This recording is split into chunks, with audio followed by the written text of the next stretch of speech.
And good evening from Old Trafford. I'm Conor McNamara alongside Clinton Morrison. We're about to bring you full commentary of Manchester United against Newcastle United. It is the last 16 stage of the Carabao Cup. We've got a rematch of last season's final. Erik got his first piece of silverware as Manchester United boss at Wembley, beating Newcastle last year. And it prolonged what is now a 68-year wait for Newcastle United Football Club to lift some domestic silverware. Tonight they hope to book a place in the semi-finals and try to do it all again. Newcastle, they have brought a very healthy travelling contingent of support who are making most of the noise away to our right-hand side inside a virtually full Old Trafford, with a few spectators still coming in to take their seats. Long before the end on Sunday, those seats were being rapidly vacated. Manchester United humbled by 3-0 in the derby, and Erik Clinton will be hoping to see a reaction tonight. He needs it as the teams now make their way out of the tunnel. Yeah, you're 100% spot on, Conor. They do need a reaction. Nowhere near good enough for the weekend. Nowhere near good enough in the past few weeks. I know they got that result against Brentford, but I thought they were really lucky scoring in stoppage time. So yeah, he'll want a performance today. He's made a lot of changes. I like that the youngster Hannibal's in. I do think he gives them energy, and they've been missing that this season. So yeah, I'm looking forward to an interesting game. Yes, we'll give you a rundown of the teams in just a moment, but it's Casemiro who leads out Manchester United. He's missed the last 3 games, combination of suspensions and injury. Hasn't always hit the heights this season that he did in the previous campaign, but in the main, when Casemiro is on form, Manchester United do tend to do much better. Mix of experience and youth tonight in the Manchester United team. Harry Maguire and Victor Lindelof at the heart of the defence. Mason Mount joining Casemiro in midfield. Anthony Martial leads the line. He's become peripheral since the arrival of Rasmus Højlund into the starting 11. But that can often be the beauty of the League Cup. It's a chance for players who aren't playing week in, week out in the top flight to remind everyone of what they can do. And Martial does have a decent record of scoring against Newcastle. 4 times in the last 6 seasons he's found the back of the net against tonight's opponents. Now, as a fully fledged signed-up member of the number 9 union, Clinton, you're disappointed with the Newcastle team though tonight. No recognised striker for Eddie Howe. No, I'm disappointed, but I do think, obviously I would like to have seen Callum Wilson, but I kind of get why he's not starting Callum Wilson, because Isak has an injury. They got a big game on the weekend, and Callum Wilson's not long come back from injury, so I kind of get it with Trippier. But I have been speaking to people, and Anthony Gordon for the England under-21s when they won it played centrally and caused a lot of problems, so he could cause Man United problems. Manchester United have got Andre Onana in goal, back 4 of Dalot, Maguire, Lindelof and Reguilon. In midfield, it's Casemiro alongside Mason Mount. Then an attacking 3 of Anthony, Hannibal and Garnacho, and Anthony Martial will lead the line up top. So pretty much a 4-2-3-1 for Manchester United at Old Trafford this evening. For the visitors, Newcastle, well, this is an 11 that won't have started before. Martin Dubravka in goal. He was on loan here at Manchester United last season, played in this competition and got a winner's medal. Back 4 of Lewis Hall, Paul Dummett, Emil Kraft and Tino Livramento. Kraft and Dummett, who've had long injury problems. Good to see them back and in the starting team. Midfield 3, Joe Linton, Sean Longstaff and Joe Willock. Plenty of strength and energy in there. And then the front 3, we think it'll be Matt Targett one side, Matt Ritchie on the other, and Anthony Gordon through the middle. Gordon, who has got 3 Premier League goals for Newcastle this season. Yeah, you're right. I think the only things that could probably change, I think you're right, Con. I think Targett will play left back and Hall will play ahead of him. So, and I do think it will be Gordon and Ritchie, or he could put Joe Linton higher, or Willock could play higher. But it'd be interesting. I still think they're strong in midfield though, Newcastle. Whoever they played, I still think they're strong. But I look at the 2 centre-halves, Kraft and Dummett, and you're looking, can Martial get at them this evening? Elsewhere tonight, West Ham United have already taken the lead against Arsenal. That was a 7:45 kick-off at London Stadium. They're approaching half-time there. Commentary of that game is available on our sister station 5 Live right now. Liverpool have been held 0-0 away at Bournemouth. We're half an hour into that one. Chelsea, who are having a tough time of it lately, still 0-0 at home to Blackburn Rovers in the League Cup tonight. Everton have taken the lead at home to Burnley. Sean Dyche against his old club.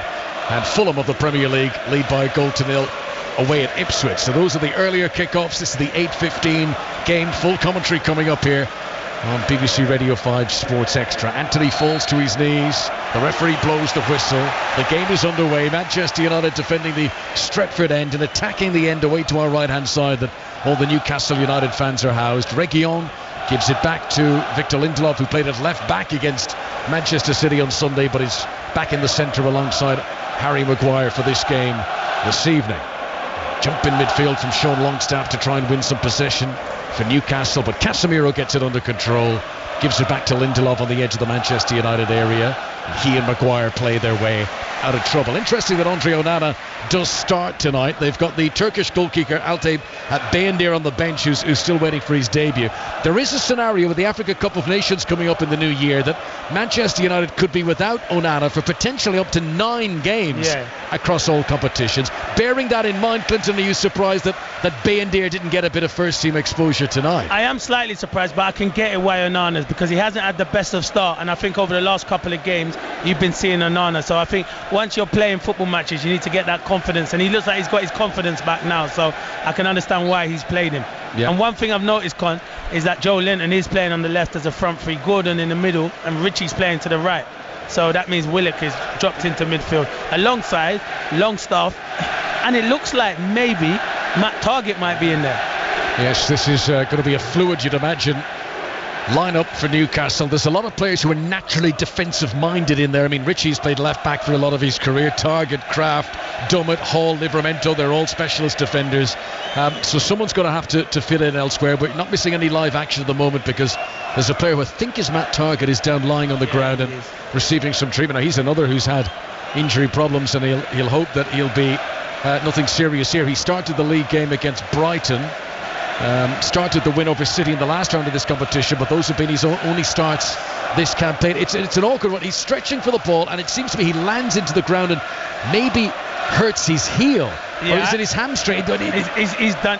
Look, you're right, Connor. He's done his hamstring. What they're doing at the moment is Almiron or Bruno Guimaraes is going to go and get warmed up. It'd probably be Almiron. You don't want to probably bring on Bruno this early, but they're trying to stretch it. But if you know this early where he's lunged at it and he can feel the back of his hamstring, I'd be very surprised if he comes back onto the football pitch. And that is a real shame for Matt Targett, who's been trying to work his way back. And actually, when he came in and joined, and it was early days in the Eddie Howe revolution and Newcastle going places, and he was originally playing that left-back position, which has now become Dan Burns, and he did very well before injury. And now, though, you would imagine he faces a big challenge to get back in the team, particularly with the new arrivals like Lewis Hall, who provides options on that left-hand side. 2.5 minutes on the stadium clock at Old Trafford, and the sad side of Matt Targett very much hobbling to the touchline. He's not going to be able to continue, and it's a defensive-minded player going off to be replaced by an attacking-minded player, because it's Almiron who's taking off the bib,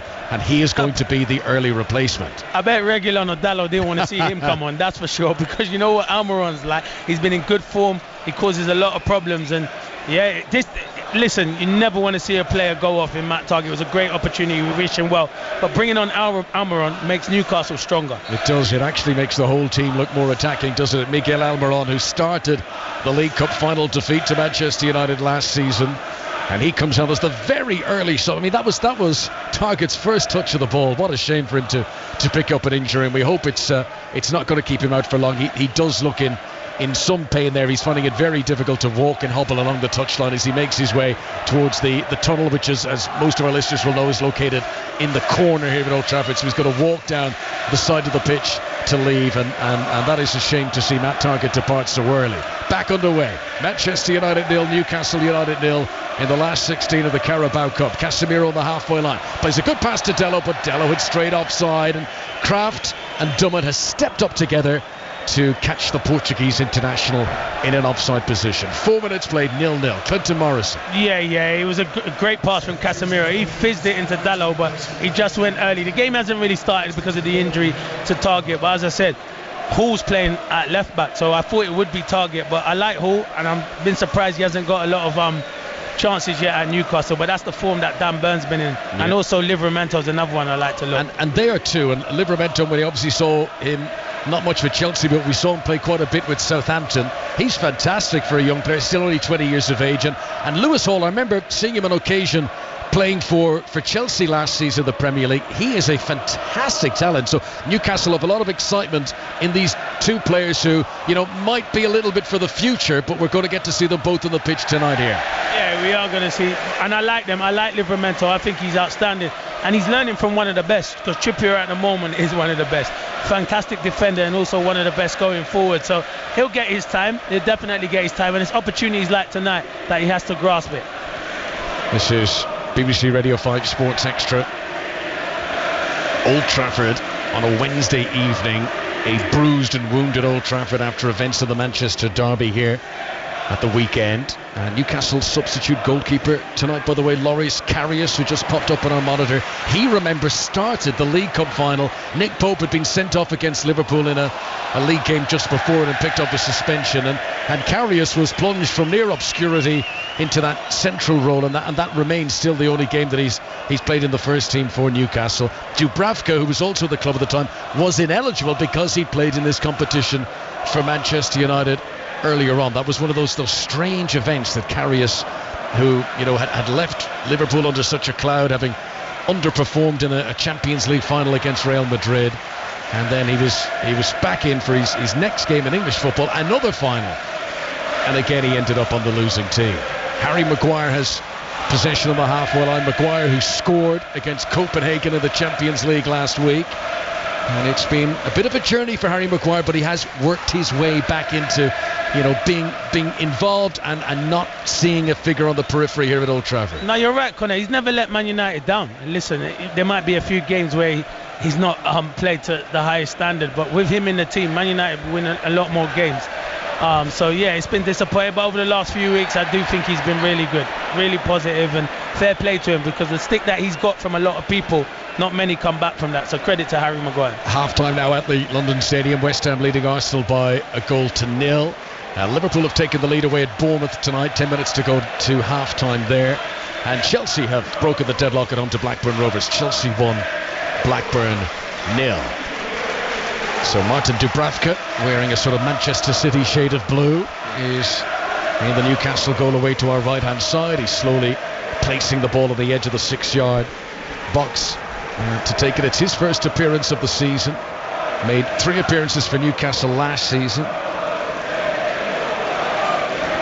Just that League Cup appearance for Manchester United during a loan spell that was cut short after that Nick Pope red card. Long clearance towards Joe Linton, who don't think got any touch in it, but it went out off Dubravka's boot, and that'll be a throw-in to Manchester United right full-back position for them. Diogo Dalot, who started more games in all competitions this season than any other Manchester United defender, takes the throw. It comes off Lewis Hall, and it goes out for another throw-in, and Manchester United up over the halfway line. Both coaches out on the edge of the technical area. Erik Ten Hag in the suit trousers and the smart shoes, and more casual look with the hoodie for Eddie Howe and the white trainers. As Joe Willock brings it up to the halfway line. Lewis Hall will give it back to Emil Kraft, Swedish international, to the right-hand side to Tino Livramento.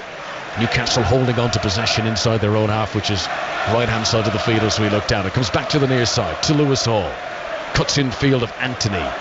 And he rolls it back to Dubravka. Martial will run in to put pressure on him, and Dubravka clears it out towards Livramento on the far side. Newcastle still midway inside their own half. 8.5 minutes played here at Old Trafford. Good pressure from Garnacho.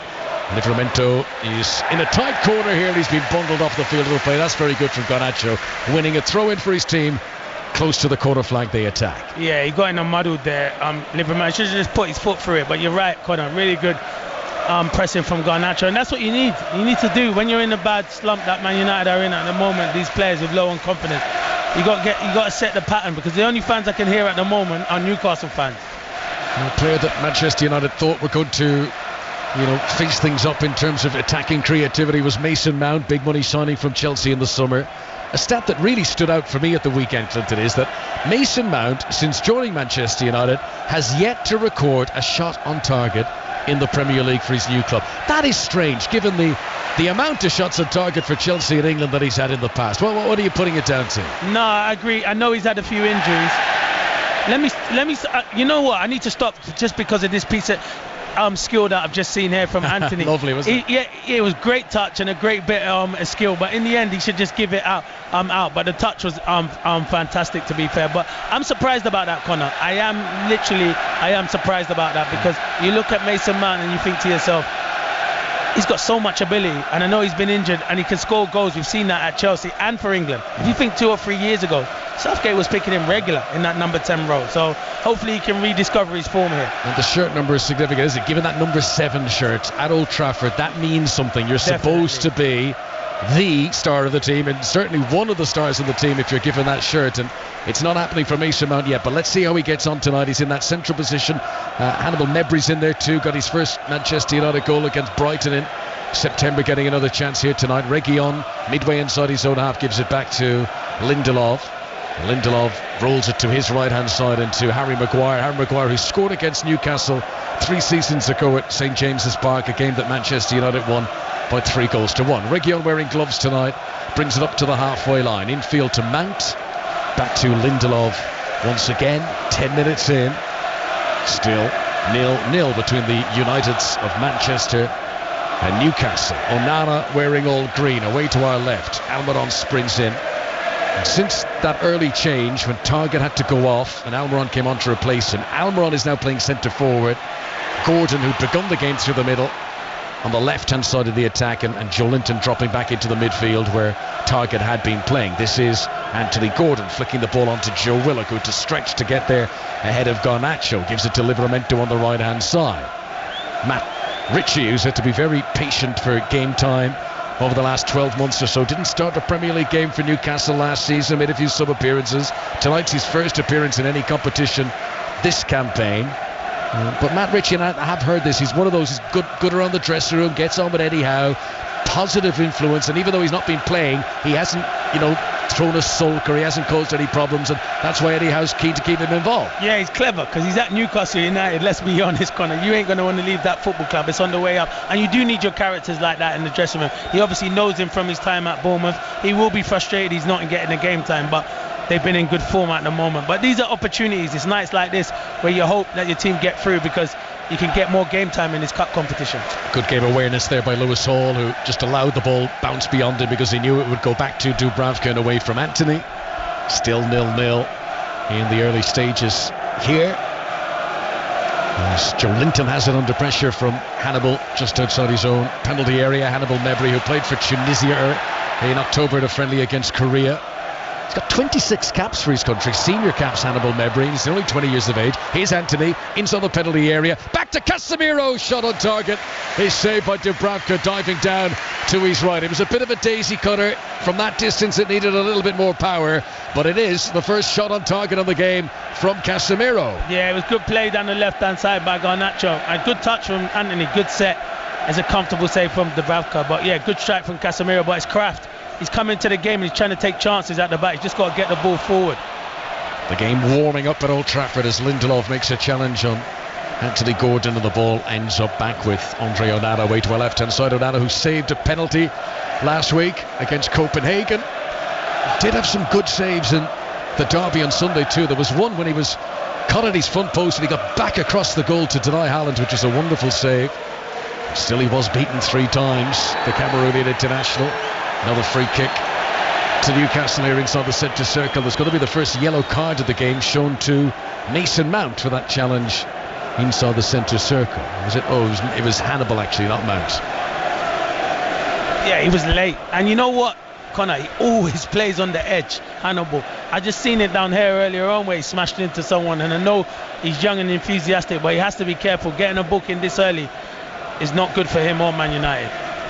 He came off the bench to score against Brighton. He started against Burnley. Those have been his 2 Premier League appearances this season. I know he's popular with the Manchester United fans. They like that enthusiasm that you've mentioned. But because he picked up the yellow now, added to the yellow he got in the previous League Cup game, he will now miss the first leg of the semi-final should Manchester United go through this evening. Play back underway. Joelinton has it in the midfield. Gives it to Lewis Hall on the left-hand side, number 20. That's a good ball to the feet of Anthony Gordon, the edge of the D. Down goes Joe Willock. Foul by Casemiro. Free kick. Not quite within shooting range, but this is a good attacking platform maybe 12 yards outside the penalty area left-hand side. Yeah, it's good play. The pass from Hall into Anthony was outstanding. He fizzed it in, and that's what you want as a centre forward. Good touch and good play from Willock. It's good to see Joe Willock back. Obviously he's been out for some time, but I thought he was brilliant Newcastle last season. Yeah, he made his first appearance of this season off the bench against Dortmund last week, Joe Willock. And then he came out of the Premier League against Wolves on Saturday, his first league appearance of the campaign. I think he only missed 3 Premier League games in all of last season, Joe Willock. And he's now amongst the attackers in around the edge of the penalty area as Newcastle wait for this free kick, which Matt Ritchie is going to take. Ritchie with the white boots just wipes his forehead. It's going to be a left-footed delivery from the left-hand side, curling away for the goalkeeper into the penalty area. Maguire wasn't able to get up off the ground, and Lindelof will nudge it out for a corner. Corner to Newcastle, and a big cheer for the travelling fans away to our right-hand side. 0-0 on 5 Live Sports Extra. That's all I can hear the whole game, Connor. They travel in their numbers, don't they? 7,000 or 8,000 there today. Credit to them. But yeah, it was good defending in the end, really good defending. But they are a threat from set pieces. It is one of the great features of the cup games in this country that the away fans get the much bigger allocation. And I mean, there's at least twice as many, maybe more than that, fans than you'd have for a league game in here for the visitors tonight. Here comes the corner, swung in, Joe Linton attacked it, good solid defending by Harry Maguire, and Anthony Martial in a right full back position should be able to clear away here. Longstaff puts him under pressure, good ball into Casemiro, and then good pressure from Lewis Hall, forces the ball out. It'll be a throw into Manchester United, right full back position for them. Yeah, it's a big header from Harry Maguire. That's what you want, and that's what he does, Harry Maguire. He attacks it at the other end, and he attacks it in his defensive areas as well. Really important header. Manchester United travel to Fulham on Saturday in the Premier League. They've got Copenhagen away in the Champions League next week, followed by Luton here at Old Trafford. That's the next home match. As Livramento gives a rather soft pass to Kraft, who's been caught by Hannibal Mejbri again. He's on the yellow card already, remember. And the Tunisian jumps to his feet and starts the protest, and Kraft is slow to get up on his first appearance of the season. I'll be honest, Connor, that is a second yellow card anywhere else on the football pitch, and he's only got away with that because he's just made a tackle. So I just said, I've seen him many times. I like him as a player. I think he's a fantastic young talent, but he has to be careful. I saw him at Birmingham. He can lose his head, and he is like that, but it's very naive from him. He has to be careful. So he's late. For me, it's a second yellow card. An important thing we haven't mentioned yet tonight is that there is no VAR in these early rounds of the League Cup. It doesn't come in until the semi-finals. Had there been VAR, they can't get involved for second yellows anyway. It would only be if it was a direct red card. I don't think it was quite of that level. However, let's just say Hannibal's probably on his last chance here now. He's got to be very careful for the next few minutes. Spot on, Connor. He is on his last chance, because that should have been a second yellow card. I never like to see anyone get sent off, especially him, because I think he's a good young player, but it was a yellow card. Livramento clears away inside the Newcastle United penalty area. Newcastle playing from right to left as we look down their traditional black and white Magpie colours. Manchester United in their regular home kit, the red shirts, white shorts, black socks. Garnacho gives a pass, sets off in a run because he expected the return ball, but it didn't come, and he cuts a frustrated figure as he waits for some better supply on that left wing for Manchester United this evening. Reguilon playing in behind him. This is Harry Maguire inside the centre circle. Pitch black skies overhead. 8:15 kickoff at Old Trafford. Storm Kieran, we're told, on the way, but no real evidence of it yet. There's no rain, not much wind down there. It's a still evening. Good conditions actually for football, as Lindelof plays it short to Casemiro, another who's wearing the gloves. He knows the storm is on the way, and then he plays it left-footed, chipped towards the edge of the penalty area. Kraft gets in ahead of Mason Mount, and now there's a chance of a breakaway. Joe Willock comes over the halfway line with the green boots. He's got options to his left-hand side. Almiron was screaming for it. Casemiro makes the challenge. Second free kick given away by Casemiro on the edge of the penalty area. The referee wants a word. He's not reaching for the pocket yet, though. I don't get the referee. How is it not a yellow card? He has booked it. It is. It had to be. It is a yellow card. Willock's in full flow, and I don't understand why he took his time. Joe Willock was caught in 2 months. I think he couldn't decide which way to send the pass. Casemiro came in and cleaned him out, and deservedly does get a yellow card there. So Hannibal and Casemiro, 2 players in the engine room for Manchester United, now carrying yellow cards, and we've only played 19 minutes. This free kick is again in a threatening position. Too far out to have a shot, you'd imagine, but good position for Ritchie to try and send one in. Manchester United 0, Newcastle United 0. If you're just joining our coverage here on 5 Live Sport Extra, over on 5 Live. It's the West Ham Arsenal game.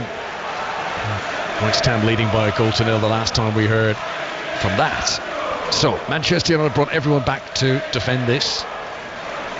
Line of 10 outfield players along the edge of their penalty area. Ritchie rolls it short to Willock. Now Willock gives it back to Ritchie. There's a host of players waiting patiently in the middle. Here comes the delivery. High toward the back post. Lindelof gets up well. Comes down for Anthony Gordon. Actually bounces over Gordon. And Hannibal's able to nip in and get possession for Manchester United. But he's relieved of it on the midway point of his own half. And Newcastle regained possession once again. Gordon has it on the halfway line. It was a routine that eventually delivered a ball into the penalty area. Manchester United did well to clear it away. 0-0 it remains. Joe Linton plays a 1-2 in the midfield. Helps it on to Joe Willock here. Matt Ritchie screams for it and receives on the left-hand side. He sends in a cross, but there's no one on the back stick, and it bounces right by the byline, but doesn't go over it, and it goes out for a throw-in. Throw into Manchester United. Left full-back position for them. 0-0 here at Old Trafford. Yeah, it's good play in midfield between Willock and Linton, and he does ever so well. Plays a good ball to Ritchie. He overhits it because Gordon wants it really flashed across the front. He's not going to win a header against Maguire and Lindelof, but yeah, they've started well though, Newcastle. After the first 5 or 10 minutes when Man United dominated, they're coming into the game. The draw, by the way, for the quarterfinals will take place after this game tonight, and those quarterfinal games will be before Christmas, week commencing 18th of December. We'll have the quarterfinal draw live on BBC Radio 5 Live, our sister station, once this game has ended here. 0-0 at the moment. They'll be getting back underway for the second half. West Ham leading Arsenal by a goal to nil. Casemiro slides on the edge of the D. Shot goes fizzing over the top. And 0-0. It remains. Joe Linton just nodding the ball. And a shot from Matt Ritchie that was never close to hitting the target. And so you know what, Connor? He's usually got a hell of a left foot as well. So a little bit rusty though. Yeah, that's what I would say. Yeah, Connor, you hit the nail on the head there. Bit rusty. He didn't score last season, Matt Ritchie. His last goal, 2020 against Tottenham. So it's been a long time between drinks. He would very much enjoy it, Matt Ritchie, if he could get on the score sheet here at Old Trafford this evening. Did famously score a winning goal against Manchester United a few years back in the Premier League at St James's Park. That was 2018 for Matt Ritchie in the Newcastle United starting team tonight. As Eddie Howe, with these new Champions League commitments, has had to juggle the pack, but Newcastle are doing okay here. Willock into the penalty area left-hand side. Hannibal sliding and had to be careful in the box, but was able to nudge the ball away from Joe Willock. Good, well-timed tackle, and Manchester United will try to turn defence into attack. This is Mason Mount at the halfway line. Turns and gives it into Casemiro. This is a part of the game that frustrates the Manchester United fans. That transition on the counter-attack. When United are at their best, think of all the goals Rashford got last season. So many of them counter-attack, and they've been slow and they've been sluggish, and Willock slides in to make a challenge on Anthony here. Anthony, who's had a quiet opening quarter of the game. 0-0 it remains. Dello takes the throw in, back to Harry Maguire.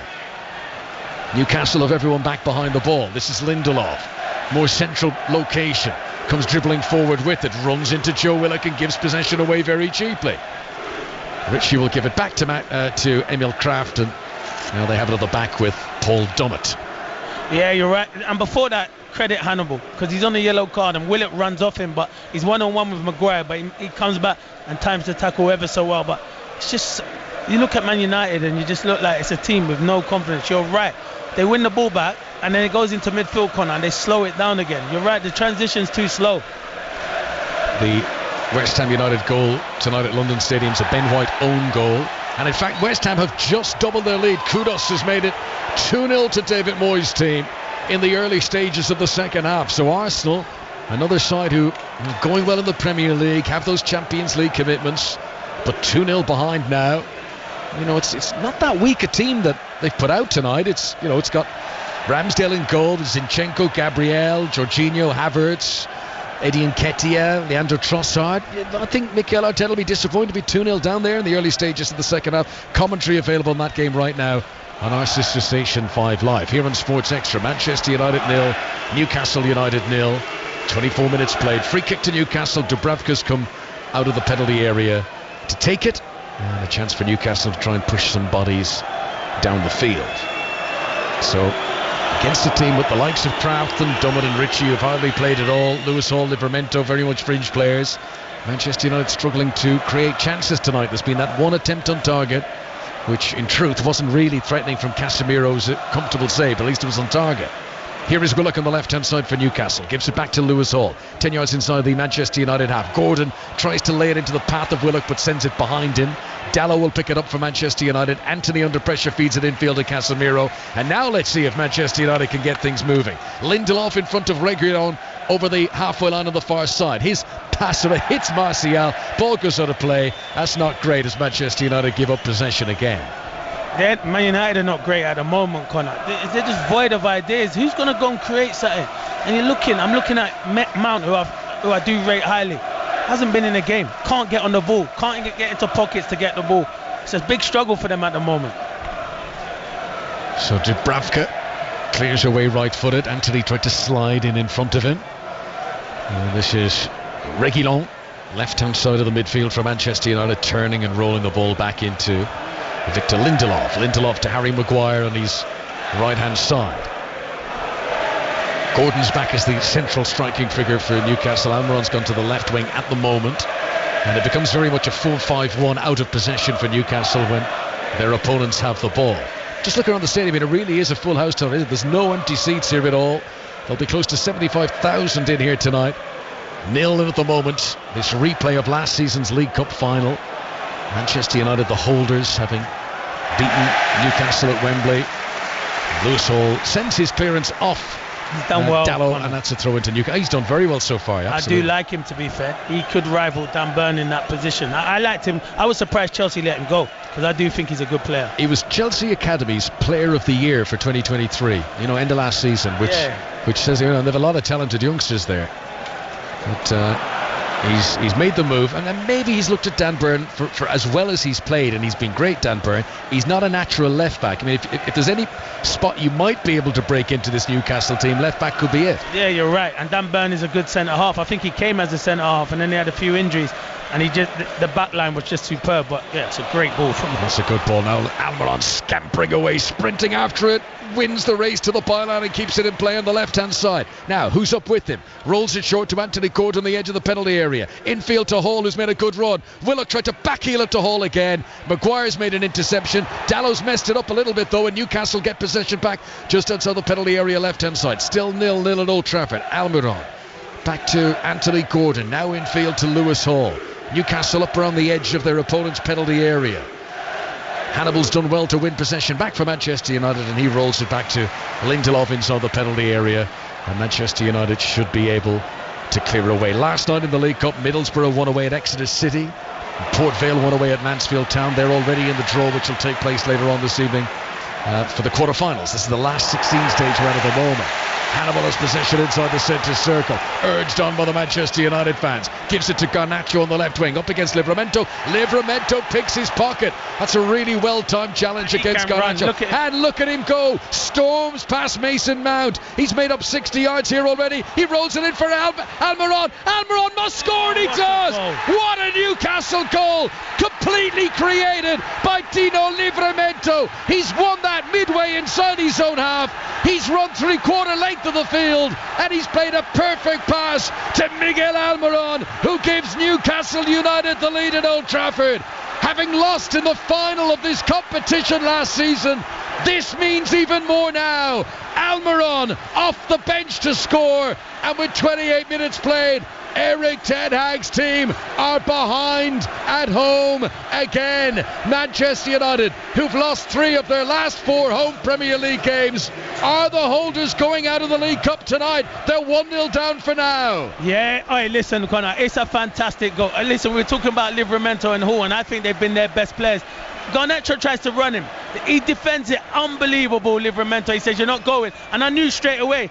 He gets it. He knocks it past Mason Mount like he's not there. Goes past him. And can he pick the right pass? Gordon makes a good run. But no, he carries on going, the young man. It's a great ball. Dallow don't check his shoulders. Doesn't know Almiron's there. Poor defending from Dallow. And it's a great finish from Almiron. But the goal's all about Livramento. It is world class from Tino Livramento. Everything there he did right. This is a 20-year-old who's yet to start a league game for Newcastle, but he looked like a seasoned international there, the way he stormed from one end of Old Trafford to the other. And Almiron with a big beaming smile on his face, was able to tuck it away with glee. 1-on-1 with Onana. There's a shake of the head for Erik ten Hag, a familiar, an all too familiar sinking feeling. And you know, these poor results as they go on, and there's a long way to go tonight, but he's going to start feeling more and more pressure now, Erik ten Hag. I don't understand how Dalot doesn't see Almiron behind, doesn't even check his shoulder, and the way he just ghosted past Mason Mount, Livramento, like he's not there. You got to do the hard yards. And it's what Newcastle are doing. Even with all these changes, they've been brilliant. And this will just boost the Newcastle confidence now. It's their supporters making all the noise away to our right. 1-0 Newcastle at Old Trafford. Here's Reguilon on the attack for Manchester United, just outside the penalty area left-hand side. Gives it to Garnacho, who's been underused in the game so far. Garnacho swings in a low cross. Mount slides in, puts it wide. Yeah, good play from Garnacho, and that's where you want to see Mason Mount getting into that box, making that late third round man run, but he just gets there before Kraft, and he was never going to beat Dubravka from there. West Ham still leading Arsenal by 2-0. A Cody Gakpo goal as Liverpool in front away at Bournemouth tonight in this, the fourth round of the League Cup. Chelsea leading Blackburn Rovers by 1-0, and Badiashile has scored, who's pretty sure making his first appearance of the season in any competition. Everton 1-0 up against Burnley in the Sean Dyche derby, as Hannibal has possession midway inside the Newcastle half here. But as so often has happened tonight, Newcastle see their opponents go backwards in order to come forward. That's a better ball though. Anthony in front of Dalot to the byline right hand side, swings it in, hits Mount, hit him on the arm maybe. Head the ball. Big chance not taken. It's a massive chance. Dalot does everyone, stands it up. Oh, it's Martial. It's too high for Martial, and Mount can't get it. And I think he sees it late, and it hits his arm. But I think the chance is there for Martial. He ducks, but maybe he gives him a call, and he ducks. But I'm not ducking as a centre forward there. I'm heading it into the back of the net. Yeah, I think Mount thought Martial was going to get there, but you've got to be ready. You've got to anticipate it. He's in a great position here, Mount. And in a game that Manchester United are behind at home, he's got to do better there. It just hits him. It looks like he ducks Martial, like Mount gives him the call. No way, you're centre forward. Put the ball in the back of the net. Let off maybe for Newcastle. That's been one of the more promising attacks that Manchester United have been able to rouse to the game. I say the Sean Dyche derby. It's James Tarkowski who scored the goal against Burnley for Everton, so it's a Tarkowski derby as well for him. At Portman Road tonight, Ipswich at half-time against Premier League Fulham. Harry Wilson scored the goal. Ipswich Town 0, Fulham 1 for now. Coverage of all the games tonight over on 5 Live, where the commentary is focused on events at London Stadium.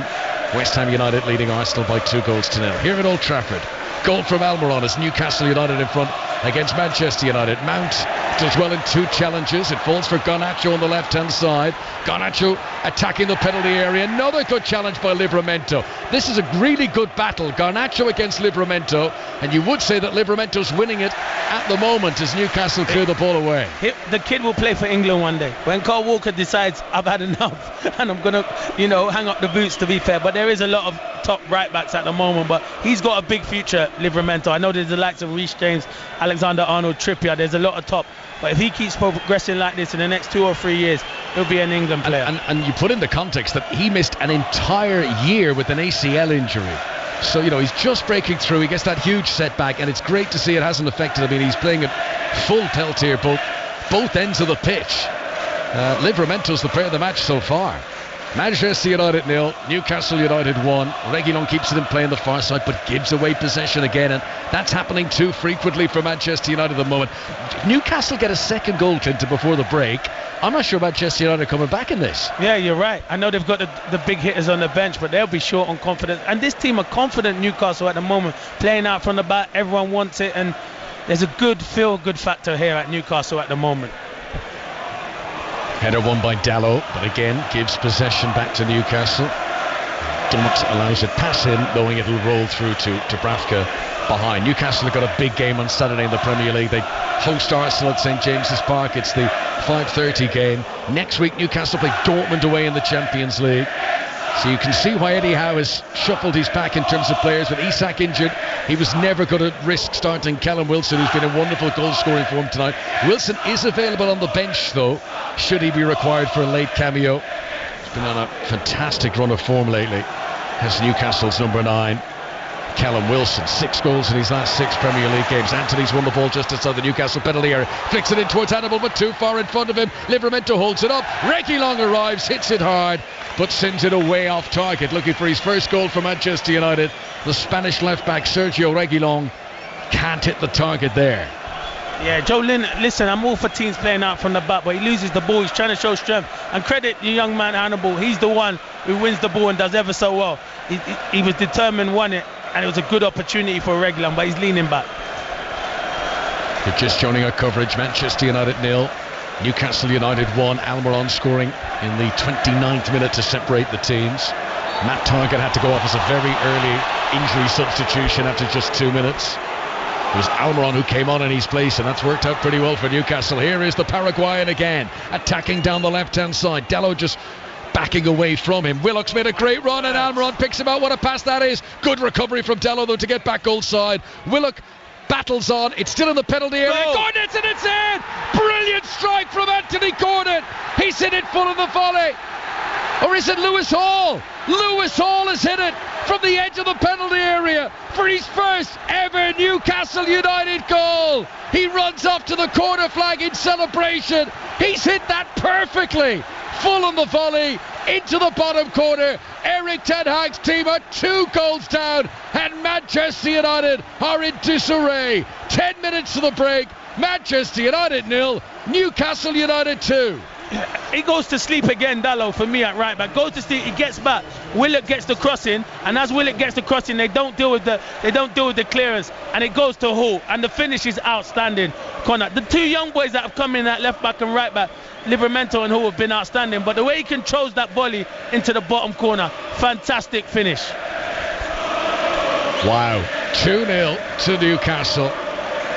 A little bit of revenge maybe for events at Wembley last spring, the League Cup final, when Newcastle were hoping for that first domestic trophy in 68 years and were denied by Manchester United.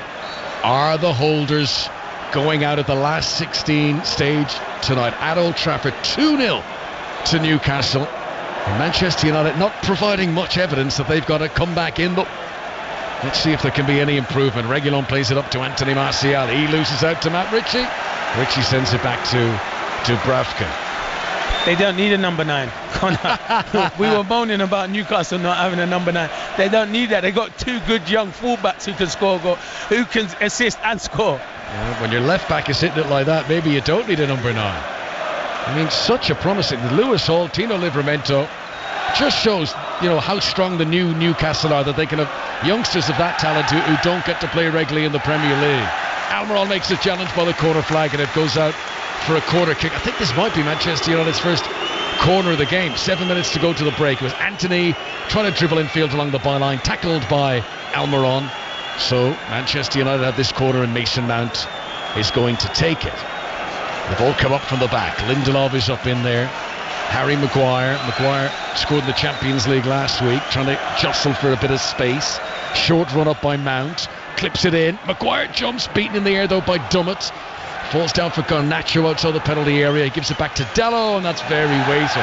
Dalot's just given the ball away, and that jeer you heard, yes, it was Newcastle fans, but it was also groans from Manchester United fans for giving possession away so cheaply on the attack. It's poor. They're short of confidence, Connor. Nearly all of these players, even the ones on the bench, they're short on confidence as well, because most of them played against Man City, apart from probably Wan-Bissaka, who's just coming back, but nowhere near good enough at the moment. We're talking about Man United as well, Connor. It's been a sorry run of form lately for Manchester United. They have lost 3 of their 6 home games in the Premier League this season. After Sunday's derby against Manchester United, look across all competitions. Manchester United have lost 7 games in total. This could become number 8 tonight, and you've got to go back to the early 1970s for the last time they've lost 8 of their first 15 games of a campaign. And there is time for a comeback here, but what there isn't is much evidence that Manchester United have it in them. This is Reguilón. Garnacho had made a run. Eventually it's played out towards the Argentinian. Back to Reguilón again. The speed of thought isn't there for Manchester United. They're not making quick decisions. Everything's slow and laboured. Hannibal jumps on the edge of the tee. He's hurt himself the way he fell. I don't think he was fouled by Paul Dummett, but it's the way he fell on the ground. He's hurt his back, and the referee has stopped play and immediately ushers on the Manchester United physio to ensure that Hannibal Mejbri hasn't done anything too detrimental here. Break and play gives us a moment to pause and reflect on what's been a very successful first half so far for the visitors. It's been brilliant. If you had said to Eddie Howe that the changes that he's made, but he trusts in his players, that they'd be 2-0 up coming into half time, he would have bitten your hand off and he wouldn't probably have believed it. But he does believe in this group of players, some outstanding players, and you got competition for places. This is why I think they're doing well in the Champions League, doing well in the league, and this is a big opportunity for them. 2-0 up. Man United do have the superstars on the bench, but it's a mountain to climb at the moment, Connor. You said earlier on, you said Newcastle, the club going places, and isn't it amazing the motivation that gives? And you've the likes of Kraft and Dummett and Ritchie.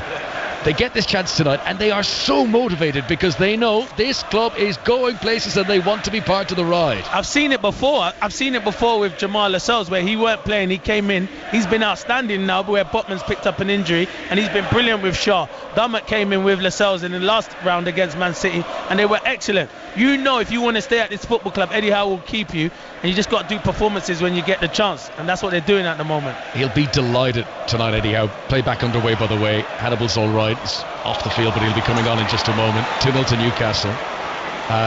Eddie Howe, who doesn't have Isak because of a groin injury. Jacob Murphy's got a shoulder injury. Here comes Matt Ritchie storming over the halfway line. Anthony Gordon's gone down. Newcastle playing on with 10 men at the moment. Willock on the edge of the box, hits it straight at Onana, who saves it low into his stomach. Gordon's slow to get back to his feet, and he's hobbling a little bit, but I think he's going to be okay to continue.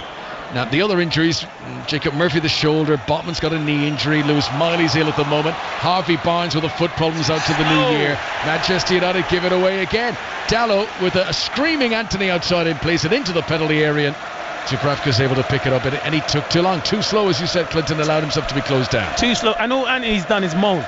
Don't moan, do your job. You've done nothing since you've gone to the football club. Do your job. Stop moaning at your teammates. When you're in a difficult time, you need to get behind your teammates.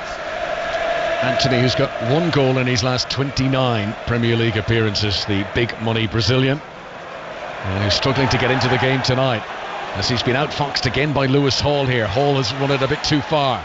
Cut out by Casemiro. Casemiro tries to give it out to Anthony with Hall out of position, but Joe Linton had dropped back into cover. That work rate so evident from Newcastle, and such a big part of why they are 2-0 up. It's been a tale of two fullbacks so far. Livramento setting up the first goal, Lewis Hall scoring the second. Both at the Stretford end for Newcastle United tonight. Gordon to Almiron, sends it in low, straight at Harry Maguire.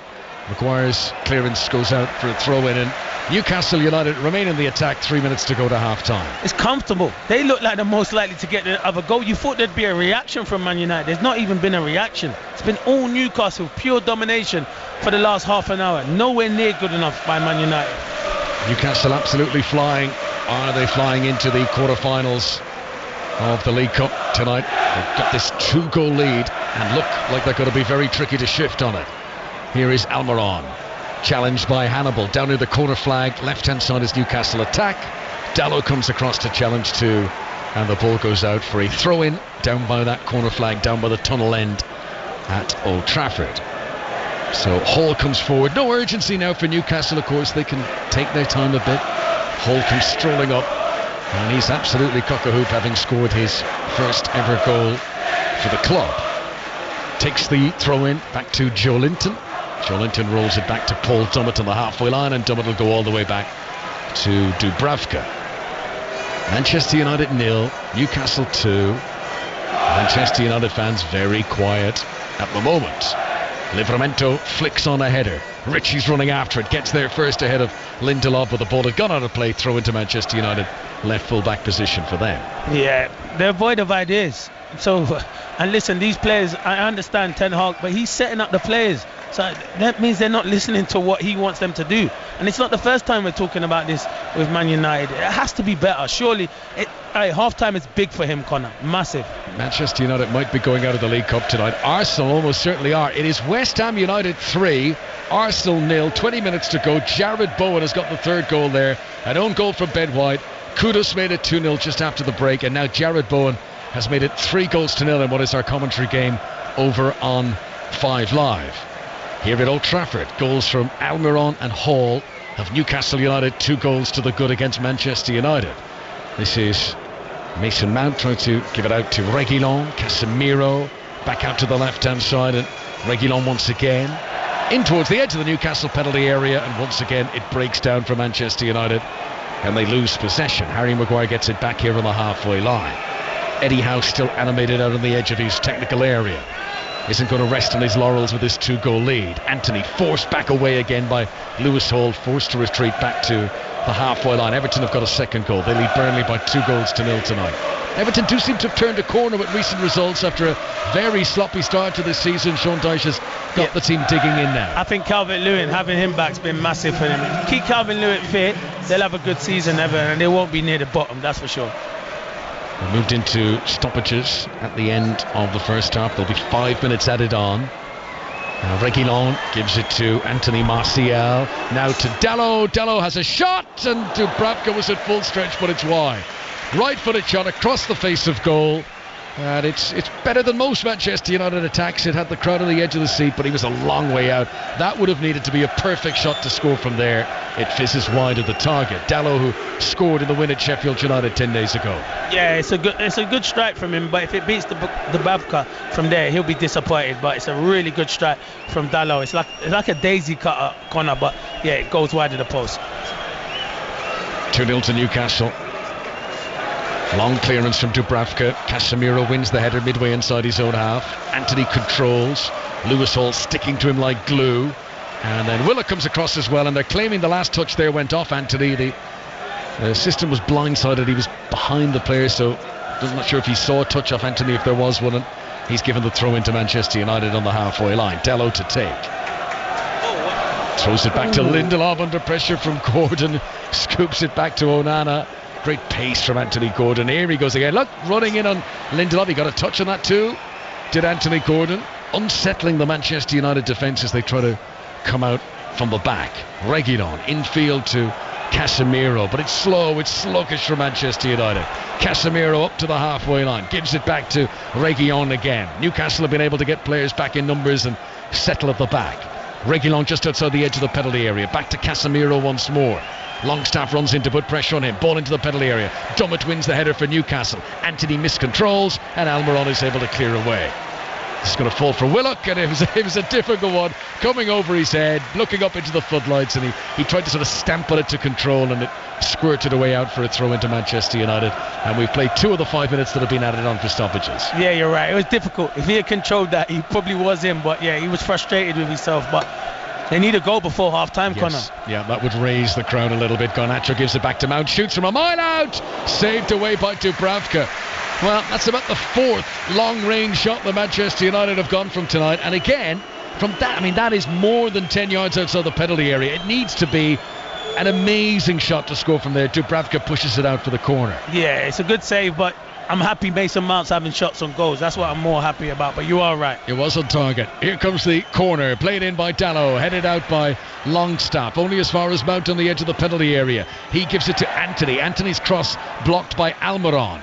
It'll come back to Anthony. Little swing of the hips to find a little bit of space. This is better now for Manchester United. Reguilon to the left to Casemiro. Can they find the killer ball? No. Closed down by the hard-working Joe Willock. Willock's been excellent tonight, and Manchester United are back near the centre circle again with Hannibal. Stoppage time at the end of the first half at Old Trafford. Some supporters already making their way to the concourses for the half-time break. Casemiro wins the ball from Willock midway inside the Newcastle half, lofts it in towards Anthony Martial. He can't pick out a teammate when he's flicked on header, and Almiron is going to clear here for Gordon, and Gordon does he have the pace on Dalot here. He gets to possession first down the left wing, has a look up to see who's with him. Hard running from Longstaff outside him. Newcastle have been full of effort tonight, full of perspiration to match the inspiration. This is Almiron. Low ball into Ritchie just outside the D. Back out to Joe Linton. And Newcastle working their way into a comfortable passing phase inside the Manchester United half, and time running out towards the half-time whistle. We're about to move into the final minute that's been added on for the stoppages. This is Longstaff, 15 yards outside the penalty area. Newcastle fans cheekily cheering every pass here at Old Trafford. You'll hear the cheers in the background. As Hall gives it infield again to Paul Dummett. Dummett onto Joe Linton, out to Livramento on the far side, and Newcastle are toying with Manchester United here. Ritchie gets it, cuts back infield of Mason Mount. Mount comes in with a challenge, ball goes out of play, and that is it a throw-in or a free kick? I think it's a throw. No, is it? It looks like the ball's down, but I think it is a throw-in. You are right. You're right, Con. Throw-in. No, it's got to be a free kick. Free kick for... No, you're right. Good eyes. Yeah. It was confusing, but it is going to be a free kick to Newcastle. 4.5 minutes up of the 5 of stoppages. What does Erik ten Hag say? You lose 3-0 to Manchester City. That's all well and good in the derby.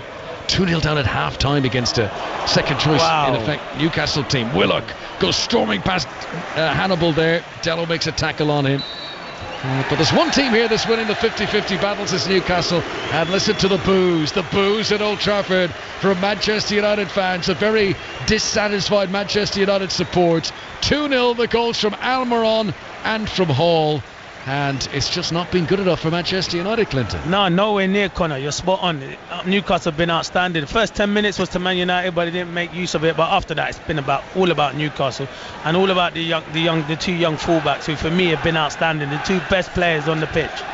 Right. Well, can Manchester United get back in the second half? How it's going to work on BBC Radio this evening. Over on 5 Live, they've got commentary on the West Ham Arsenal game. We're going to go through to the end of that game, and then we're going to pick up with commentary on both 5 Live and Sports Extra for the second half. But for now, it's the goals from Almiron and Hall. It's a very satisfied Eddie Howe. His team have really clicked tonight. Can Manchester United improve in the second period? We'll be back for that. But for now, we're going to join commentary on 5 Live at the London Stadium. West Ham leading Arsenal by 3-0. Here's Mark Schwarzer and Jonathan Pearce. Alvarez, and it's met on the half volley, accurately by Eddie Nketiah. Didn't get any power behind the half volley, and it's cleared away by West Ham United once again as they lead 3-0 on 5 Live. That game at Old Trafford, by the way, which is on Sports Extra at the moment, will be here a little bit later on when we finish. And we have 11 minutes to go. Odegaard is going to come on now for Arsenal. I mean, they made the changes, Mark, didn't they? But they did pick a strong side. He's coming on here for Eddie Nketiah, who's going on. Yeah, they have. I mean, they've obviously brought the big guns on as the game has gone on, but I mean, as far as Arsenal's concerned, there's been little movement since Declan Rice has come on. They haven't really gained any more initiative. Now Martin Odegaard, I mean, there's not a lot of time left for him to get 3 goals back. Just over 10 minutes with stoppage time. It's a tall order. West Ham look very solid. Don't look too bothered whatsoever with Arsenal at this moment in time. I don't think Odegaard was ever going to start. He's struggling with a bit of a muscle strain. He missed the weekend game. Well, if he scores tonight, just let me say Arsenal are unbeaten in 17 games. When he scores, they'll still have a mountain to climb, because they're 3 down with 10 minutes to go right now. And they've given the ball away cheaply once again in the West Ham half. Paquetá settles on and strokes a beautiful ball forward here to Emerson. Emerson, centre circle, looks away to the right-hand side, and in possession now is Kudus. Kudus for West Ham, cuts inside the shot, deflects away wide for a corner kick, and again it was singing through the air, that shot by Kudus. Yeah, it's a really good break again from West Ham. They've been very good on the counter. Kudus, as he gets control of the ball, he tucks on his left foot, has that strike. It does take a deflection. Every time they go forward, they just look dangerous. They look like there's going to be a shot, there's going to be an end product, either on target or very close by. James Ward-Prowse comes on side Ben Rama. It's West Ham's first change of the evening. He's been quiet on that left-hand side. Ben White has kept him quiet, but then he's negated White going forward, I guess he would say. And on comes James Ward-Prowse, a runner-up in this competition in his Southampton days. And on he comes then for West Ham United, the man who joined the club to replace Declan Rice by and large for £30 million in the summer. And we'll go across there and have a little conflab with Jared Bowen, who's about to take this corner kick for West Ham United. Bowen takes it into the near post, it's flicked through his own penalty area there by an Arsenal player. Might have been Havertz back there defending. I can't make out who it was who got that touch. It was Havertz. Well, Paquetá there tried a little bit of fancy football straight out of the Xbox or whatever they call it these days, because it was a lovely little... he kept the ball between his heels and tried to flick it up over his head and run through. Lovely bit of skill. Yeah, it was a nice little bit of skill there. Unfortunately for him, though, he didn't manage to get to the ball, and Vieira's the one that gets to it first, and then Paquetá there, a couple of goes at it, and then in the end gives away a foul. But it looked nice, just the end product wasn't there. Odegaard has it now for Arsenal, out wide to the right-hand side, and it's Saka at the penalty area. It's into Odegaard. Square to Rice, little chip into the box straight through, and again the ironic cheers for the man they lionised, they idolised here, Declan Rice. A wry smile on his face, and I think some of these cheers are a little bit ironic, and I don't think there's a great deal of enmity about. Arsenal fans are disappearing. Oof. They're disappearing in number. Well, 7.5 minutes gone to go and 3-0 down. Escape the traffic and get away on a wet old night with the storm coming in. Here's Kudus for West Ham United to take on his man Gabriel, who got just a touch on it, and Arsenal should clear. Tomiyasu got a first touch, and now Ramsdale get it away. Now this is crucial. Our next trip here to the Vitality, Bournemouth against Liverpool. 1-1 the last time we were there. Which way has the goal gone, Sohail Sahi? It's gone the way of Liverpool, Jonathan. It's Bournemouth 1, Liverpool 2. 20 minutes to play. Trent Alexander-Arnold switching the play from right to left. Nunes picked it up, left corner edge of the penalty area. He danced into the box, right-footed shot, curling, whipping past Radu. Absolutely brilliant. Bournemouth 1, Liverpool 2. Going to be a very good player. Bournemouth 1, Liverpool 2. Liverpool, you've got a great tradition in this particular competition. Win it in the spring and it will be 10 trophies in this competition in its various guises. Carabao, Carling, Milk Cup. Back in the day it was just a plain old simple League Cup, a competition that was born in the 60s, and let's hope it never disappears. It's Arsenal in possession. Saka yarded from this near touchline on 5 Live. West Ham leading by 3 goals to 0, and Arsenal a forlorn chase now. Rice drills across 20, 30, 40-yard ball looking for Martinelli, hung long in the air, and therefore it was seen off by Sofar, who heads out of play. Yeah, West Ham have set up really well tonight. They've just really had every answer to every question that Arsenal's posed to them tonight, and they've dealt with it very, very easily and very well at this moment in time. Arsenal just have looked very disjointed, nowhere near their best. Listen to the West Ham fans. This stadium did take a while, everyone knows that, to become a football stadium. It is now, and that's largely due to the fact they've come back with a European trophy last spring. West Ham fans loud and proud. There's Rice for Arsenal, finds Gabriel. Gabriel slants the ball to the left-hand side. Vieira strokes it on, and Arsenal trying to build again. Back it comes to Rice. Looks to get the ball out wide to the left, and Martinelli's out there. Martinelli now for Arsenal. Game time for a lot of the squad players tonight. Minutes on the clock. Rice had to wait for his introduction to the game, as did Odegaard, but he diagonally finds White. That's a delicious cross across the face of the West Ham goal. No one was there apart from Sofal to edge it out. Yeah, it's happened a couple of times tonight, hasn't it? Arsenal have got themselves in decent positions. Delivering the box has been okay, just nobody making those runs into the box. Or they've only had one player and it's been out of their reach. Oh, they're in a strong position in the Champions League, courtesy of the wins against Sevilla and PSV. The win away in Seville and at home to PSV. The dent, of course, was a defeat in Lens. They play Sevilla at home in the week, and if they win that one, then they will be in a very strong position. They're in a strong position to challenge for the Premier League title, and they've got the FA Cup to come. Here's Saka as they go into the penalty area. Here Arsenal looking for a crumb of comfort. Emerson lifts it away left-footed with a balloon clearance out towards the far right-hand corner of the stadium as we look at that giant great exit tunnel over there from Olympic days. And it's going to be a corner kick for Arsenal, and we've got 4 minutes left for them to do something absolutely extraordinary at 3-0 down. In comes this corner any moment now. Martinelli, hands on hips. Now he's pointing to the sky. Havertz is in a dangerous position at the far post. Rice makes his run in from that far post area, stretching to get it away. The header was by Mavropanos, who's had a strong game for West Ham United. Back into the box it goes. Aged's header away, I beg your pardon. And Arsenal have it now on that left with Martinelli between box and touchline. Jinking, trying to get away from his man. Draws the ball back to the heart of midfield. And Odegaard diagonally finds Saka, changes to his left foot, nudges square, and 5 yards away is Odegaard. Odegaard has a shot from range, did take a little deflection I think, and Fabianski pats it down. Yeah, he did really well. Lucas Fabianski, he watched it all the way. He was very quick on his feet, good movement. He had to make the adjustment because it did take a deflection, and it was dipping and swerving, and just makes the parry and keeps the ball very close to him. When will he know, Lucas Fabianski? He's 38, time left for a goalkeeper. Zoff was 40, Buffon was more than 40. But when will he know that time is up? What is it with a goalkeeper that tells you? Well, for me, it was when I stopped playing regularly. I knew that I wasn't having the power anymore. I wasn't preparing for games as you normally would because you're not playing, and therefore you kind of miss that game experience. And you for me, it fell off quite quickly. I knew then, certainly my last year, that was it. I was just going to try and enjoy the rest of the season, and if need be, play the odd game here and there. I could do it, but other than that, I believed at that level it was done with. I think it was more about your muscles, body.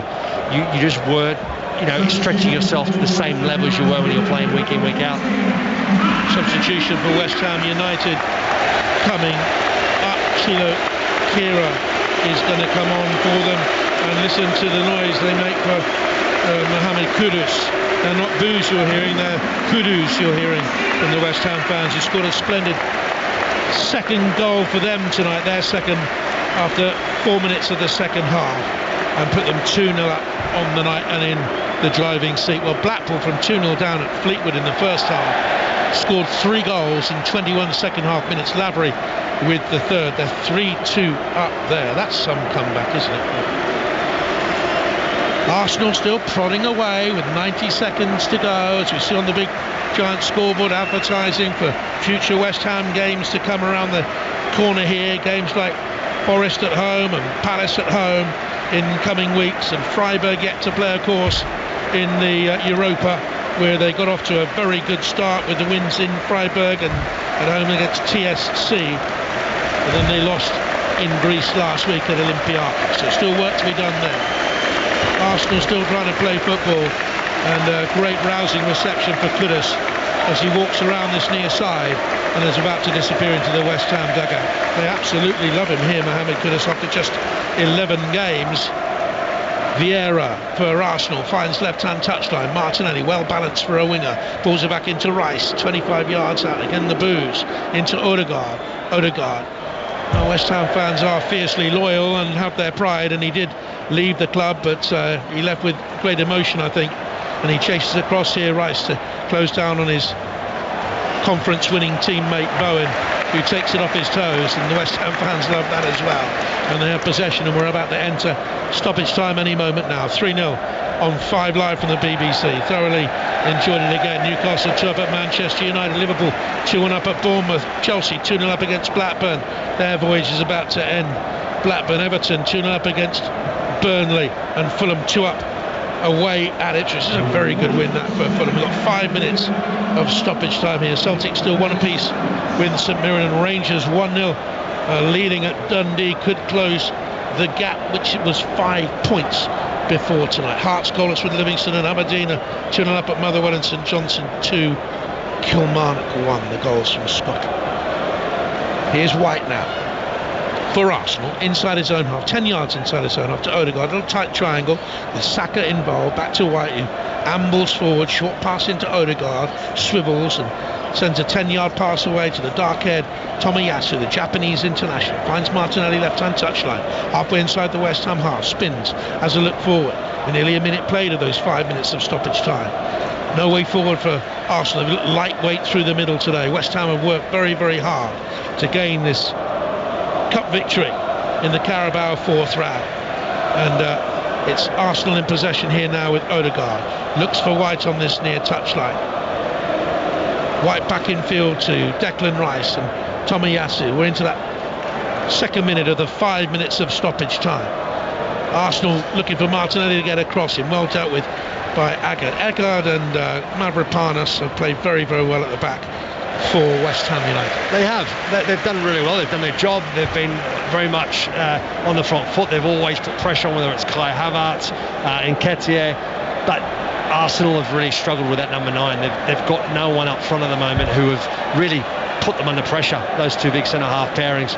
And the little that they did, they dealt with it very well. No Gabriel Jesus in the squad tonight for Arsenal. He's got a problem, of course. And Ben White, I thought, might have got a high kick then on his hip. He's okay. He runs it off past David Moyes, still waggling his fingers and his hand in the direction of his defence to organise them back there. Good defender in his time was David Moyes at Celtic, where he won the league, and Cambridge and Bristol City, where he won the Football League trophy, the mighty Football League trophy, I think you'll find, and Shrewsbury and Dunfermline and the likes as well. Good defender was David. And here's Martinelli now for Arsenal to Vieira square to Declan Rice, but they're going nowhere fast. There's no end product. There's no end product in the offing for them.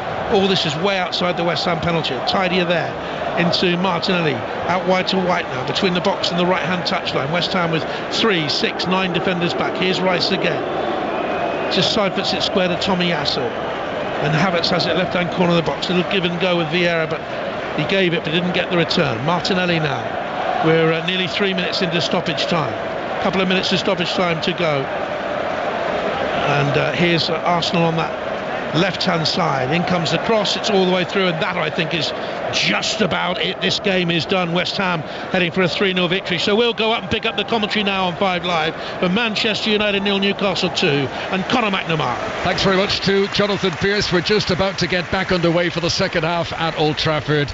Oh, it's not been a good night for Manchester United so far. 2-0, as Jonathan says, Almiron and Hall. Lewis Hall, his first ever goal for Newcastle. Considering he's a left back, he has hit a right-footed volley from the top drawer. And Manchester United, it has been the endeavour and the work rate that you would be as critical of as anything else. As we get back underway, no surprise that Erik Ten Hag has made 2 changes at the break. We'll give you the full teams in a moment, but Amrabat's coming into the midfield, and Aaron Wan-Bissaka's come on. It's his first appearance in 7 weeks, but inevitable, Clinton Morrison, that Manchester United had to change something because they were dreadful in that first half. No, they were dreadful, and to be fair, that's the biggest cheer that we've heard all night. Wan-Bissaka coming on. I do think they've missed his defending qualities, but I was surprised. I thought maybe Højlund would come on. I would have definitely put Højlund on. Martial has not been in the game at all. So the players who've gone off, Dallow's gone off at right back to allow Wan-Bissaka, and it's Casemiro, who's missed the last 3 games between suspension and an ankle injury, who's gone off from the midfield. So Amrabat into that Casemiro role. Casemiro scored against Newcastle in the League Cup final when these sides met earlier on this year. Yellow card right at the start of the second half for Joe Willock, who got in a tangle with Amrabat. And the free kick is for Manchester United midway inside their own half, and that's the first Newcastle yellow card of the game.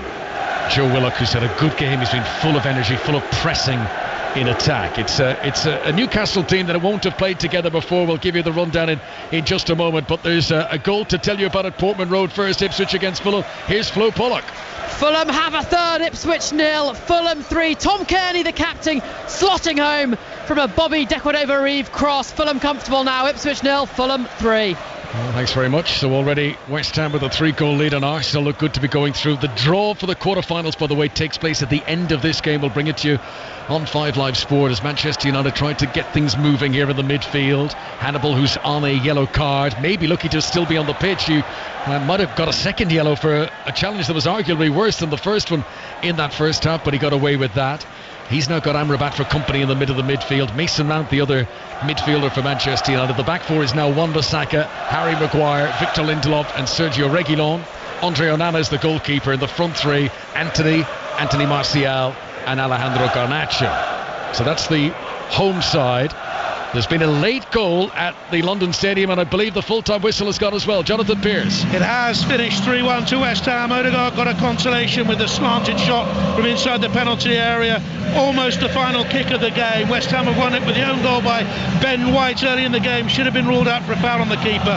Could have a splendid goal 4 minutes into the second half. And Bowen with a shot that deflected past Ramsdale at the goal. West Ham worthy winners, 3-1. Thanks very much, Jonathan. Arsenal, who play Newcastle in the Premier League on Sunday. It's the 5:30 game. Wan-Bissaka gets his first touch. He's playing a nice 1-2 here. Gets to the byline right-hand side. Anthony's return ball, and it eventually goes out, and they're all appealing here. Manchester United with a corner.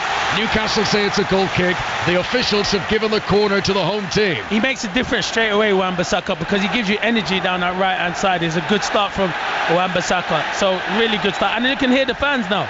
Manchester United 0, Newcastle United 2. Manchester United fans trying to rouse some spirit here at Old Trafford. The corner comes in. Joe Linton rises and heads it away. Reguilon has given it back out to Mount on the right-hand side, who taken the corner. Again, the delivery is straight at Joe Linton, and the big Brazilian heads away from the edge of his 6-yard box, and he gets it all the way up to the halfway line. Another goal at Ipswich. Flo Pollock. Maybe not over yet. Ipswich 1, Fulham 3. Elkan Baggett with a powerful header from a corner. Ipswich 1, Fulham 3. 10 minutes left.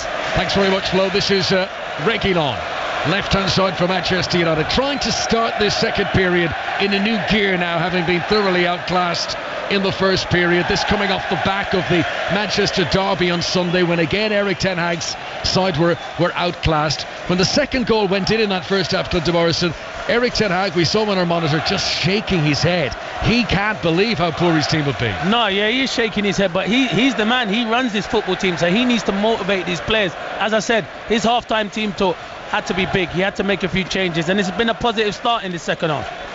So Newcastle have got Dubravka in goal. Back four as a free kick has been given here to Manchester United midway inside the Newcastle half. Another foul on Amrabat. See, this is what I like about the young boy Hannibal. So he's there getting the crowd going. He's the only one. He's got the young enthusiasm. Look at him. He wants to. He's desperate. He was waving his arms there, and he got the reaction from the crowd. Hannibal Mebry, the Tunisian international, who got his first ever Manchester United goal against Brighton in September. He's a popular figure with the United supporters. They're pleased to see him in the team tonight.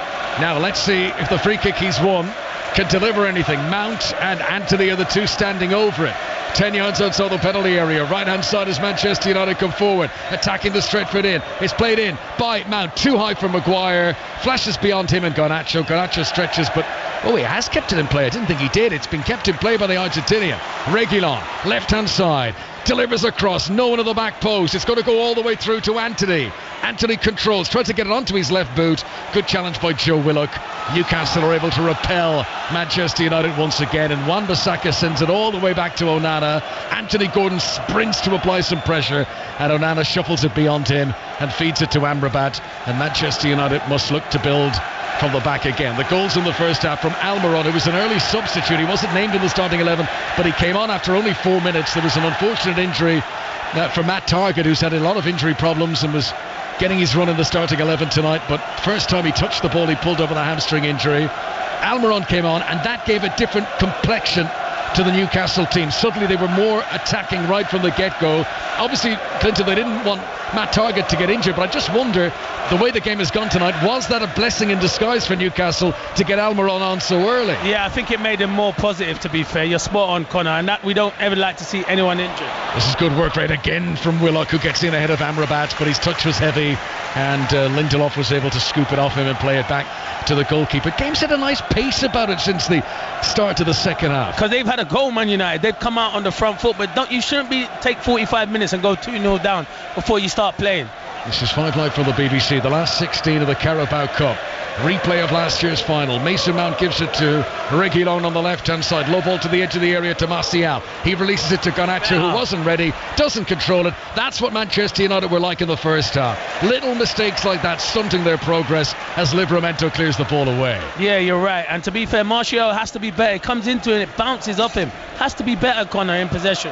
Latest scores in Scotland: Hearts 1, Livingston 0, and Motherwell now trail at home to Aberdeen by 3-0. You're up to date on 5 Live. Garnacho to the byline, but he's offside, and the referee's whistle is blown, and that's a free kick to Newcastle again. He needs to do better as well. But two wingers need to do better. The whole front three, in actual fact, need to do better in this second half, because you got all these other, I know they've not been informed, the likes of Bruno, Rashford and Højlund.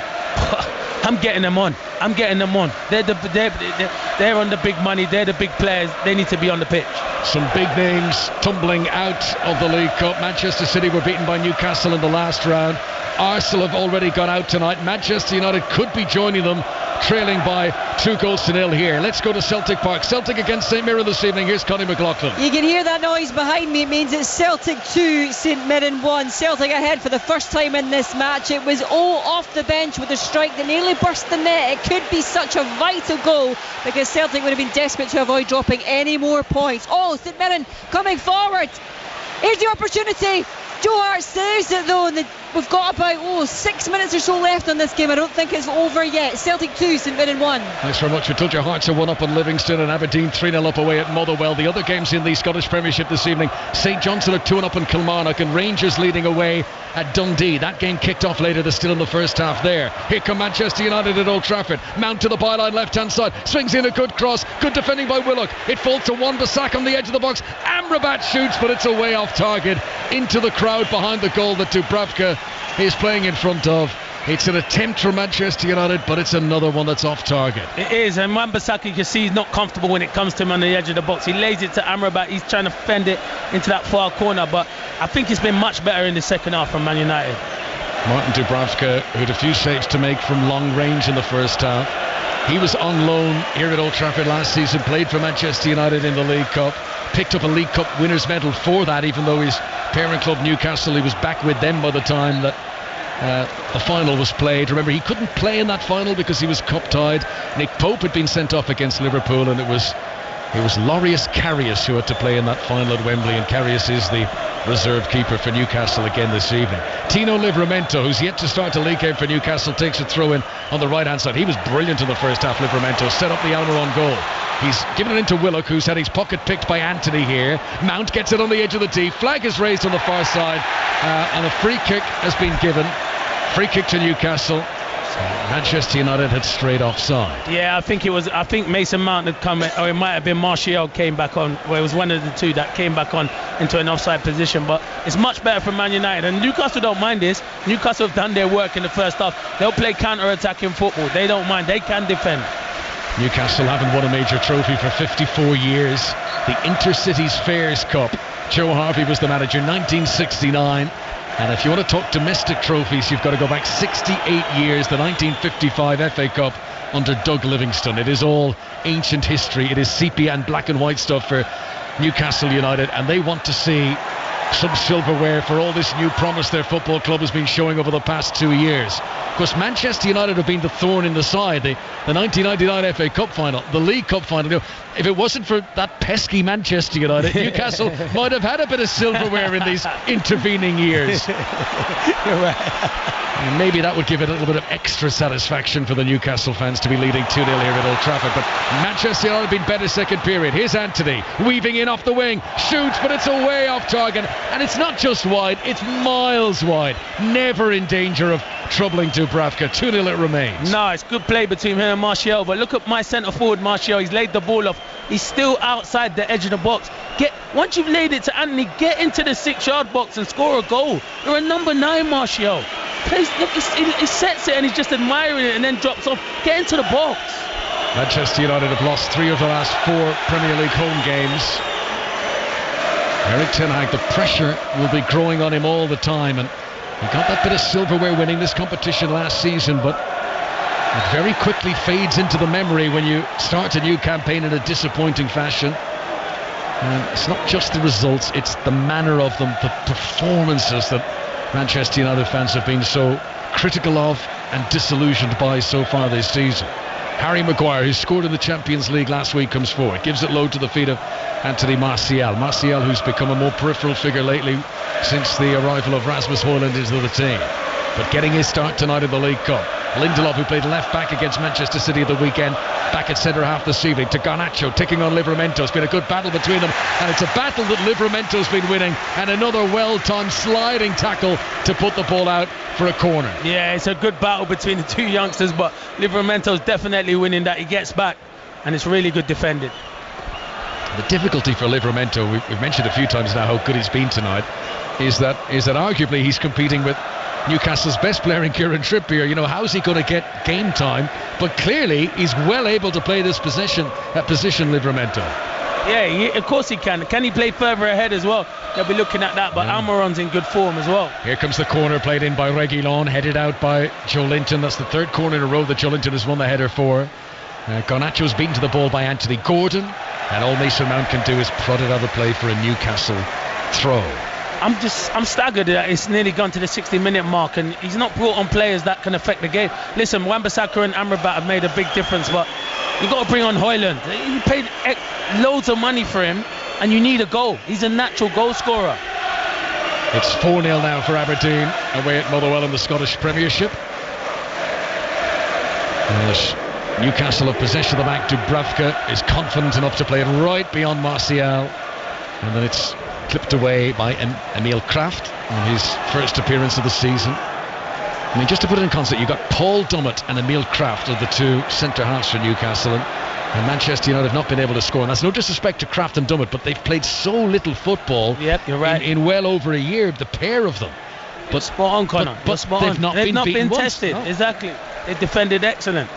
This is Amrabat midway inside the Newcastle half. Mebry takes it off his toe and gives it to Anthony on the right hand side. Anthony, who was a very frustrated figure. He threw the toys out of the pram a bit in the first half, complaining about the service towards him. Crossfield ball here is played to Garnacho. Livramento lunges in again, gets a touch. Garnacho keeps it in play and gives it back to Reguilon. This is just outside the penalty area that Manchester United attack. Left hand side as they come forward, attacking the Stretford end. Hannibal gives it back to Amrabat. Now Garnacho, crossing position, sends it in right footed, just too high for Anthony Martial, and it goes out for a goal kick. That's not bad for Manchester United.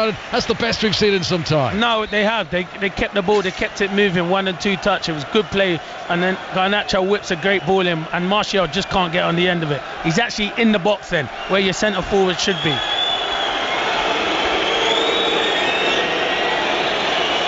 There's a goal in the Sean Dyche derby tonight. Goodison Park, Everton against Burnley. Here's John Bennett. Everton have really wrapped it up now. Everton 3, Burnley 0. Ashley Young with the finish. Great work by Beto left hand side. They're on easy street, Everton. Everton 3, Burnley 0. Yeah, the earlier goals from McNeil and from Calvert-Lewin, and Sean Dyche still seem to have turned the corner now.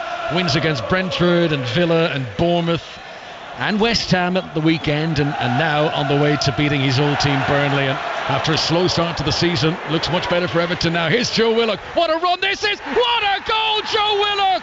He has weaved his way into the tee of the penalty area, and he hits it low, and it's 3-0 inside the hour mark, and Manchester United's despair appears to be complete. Surely there's no coming back from this. Willock, who's only just back in the team recently, gets his first goal of the season, and he took that so well. Yeah. Manchester United 0, Newcastle United 3. If you're going to have centre-backs who back off and back off and back off like they've just done there, and your manager's not even on the thing, he's on the bench, just sitting there not doing nothing, where you can see his other manager, Eddie Howe, there, encouraging his players. What chance have you got? It's absolutely poor defending. Brilliant goal from Willock. He just drives, and if he opens up for him, he just bends it into that far corner. Brilliant. Absolutely fantastic finish. And the cameras go to Ten Hag, and he's just looking. Motivate your players, mate. Do something. So frustrating. But great goal from Newcastle. Brilliant finish from Willock. 3 days ago here, it was 3-0 to Manchester City. What? I'm Tonight, looking at 3-0 to Newcastle. Connor, look, he gets blocked off Harry Maguire. Lindelof is there, putting his hands behind his back. Go press the ball. Nowhere near good enough. The only one who can say out of the back four is Wan-Bissaka, who can hold his hand up at the moment. The other three, nowhere near good enough. Joe Willock, who's run from midway inside the Manchester United half, direct straight run into the penalty area and rolled it low into the bottom corner. It's a very calm executed finish, but in the main, too easy for Newcastle. With a half an hour played, they are 3-0 in front. All over Bournemouth against Liverpool. Here's Sohail Sahi. Bournemouth 1, Liverpool 2. Liverpool, they're through to the quarterfinals. Gakpo with the first after 30 minutes. Kluivert headed Bournemouth level in the second, only for Nunes to strike, and what a strike it was. Top draw, full time. Bournemouth 1, Liverpool 2. Liverpool will go to Luton on Sunday in the Premier League. Exciting game at Fleetwood tonight. An equaliser for Fleetwood to make it 3-3 at home against Blackpool. And let's go for an update to the Dundee against Rangers game at Dens Park. Here's Jane Lewis. Dundee 0, Rangers 1. After a double delay, play finally got underway, and it was Rangers who took the lead early on. Danilio's shot was spilled by the Dundee keeper Trevor Carson, and Ryan Jack was there to pounce on the rebound from close range. Sam Lammers has come close, so too has Danilio on 3 separate occasions, but the shots have been well saved by Carson. Dundee have been busy defensively, only 1 real shot on target, and that was saved well by the legs of Jack Buckland. Rangers are leading this one by 1-0. Goal back from Motherwell 1, Aberdeen 4 now. It's 3-0 to Newcastle here at Old Trafford. Erik ten Hag feeling the pain. Pain that Maurizio Pochettino has been feeling in recent weeks. But tonight, John Southall, much needed Chelsea win. Chelsea 2, Blackburn 0. Comfortable in the end for the home side. A goal in each half from Badiashile and Sterling. But Harry Leonard missed a great chance for Blackburn at 1-0 on a Sigurdsson denied also by Sanchez in the last minute. The Carabao Cup is offering comfort for Chelsea. The 5-time winners into the quarters. Chelsea 2, Blackburn 0. Thank you, John. No comfort though for Manchester United, who are about to make a double change. Bruno Fernandes and Rasmus Højlund are coming on. Is it too little too late at 3-0 down? All over at Goodison. John Bennett. Yeah, very comfortable for Everton. Everton 3, Burnley 0. Rewarded for making bright starts to each half. Tarkowski heading in after 13 minutes against his old club. Anana made it 2, 8 minutes into the second half, tapping in 2 yards out. Ashley Young wrapped it up in injury time. Burnley plenty of the ball, only 2 shots. Everton 3, Burnley 0. Thanks, John. All over at Celtic. Connie McLaughlin. Finished Celtic 2, St Mirren 1. Celtic breathed a huge sigh of relief after a late goal, avoided dropping another vital 2 points. Conor McMenamin put Saints ahead in the first half. Celtic soon found the equaliser through David Turnbull. He then missed the penalty 5 minutes later, but it took him to the 85th minute for Ole to seal all 3 points. Celtic relieved, Saints deflated. Celtic 2, St Mirren 1. Thanks very much, Connie. So what was a double change for Manchester United? It's become a triple change now. Marcus Rashford is also coming on. So Rashford, Højlund, Bruno Fernandes. There's a whole lot of talent there, Clinton Morrison, but they're 3-0 down. I think it could be, you never know, but too little too late. I don't understand why he doesn't make it at 2-0. I just don't understand it. He just sits there, waiting, and he did that on the weekend. And until they went 2-0 down, he then decided, I'm going to bring people on. I don't get it with Ten Hag sometimes. Rashford has replaced Garnacho. He'll play wide left. Højlund's come on for Martial in the number 9 position, and Bruno Fernandes replaces Hannibal Mejbri, who did play well but was on a yellow card, and you can see the thinking there. What Erik ten Hag does not need is to go down to 10 men. So here's the scenario. Newcastle 3-0 in front. Almiron and Hall in the first half. Willock in the second half. If Manchester United were to score 3 without reply, it would be straight to penalties. One way or the other, we find out tonight quite quickly who goes into that draw for the quarterfinals, the draw which will bring you right here on 5 Live before the end of events. This is Wan-Bissaka, halfway line. He came on at half time. But, all well and good losing to Manchester City in the derby by 3-0. This feels a lower ebb. There's something about this performance tonight that the Manchester United team have not been up for it, which will be of great concern to their fans. This is Rashford involved for the first time into the penalty area. Chance for Højlund. He tries to turn in a wide arc on the edge of the box. Can't get into a shooting position. Anthony gets it now. Amrabat scoops it too close to Livramento. Newcastle get it back again. Matt Ritchie tries to sprint, but he doesn't have the legs to get there against Bruno Fernandes. And Manchester United regain possession once again. Matt Ritchie, who's making his first appearance of this season. He didn't start a Premier League game for Newcastle last season.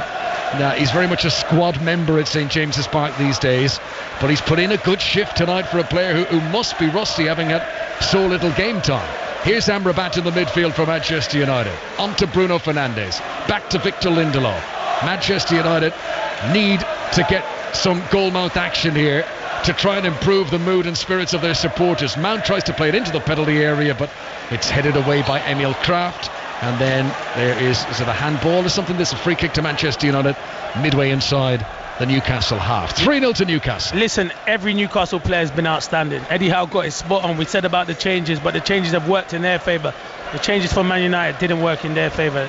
They're nowhere near good enough. But credit Eddie Howe, he's done. And this is brilliant. They'll just sit back. They brought on Callum Wilson, Bruno Guimaraes, 2 players that are regulars in that team.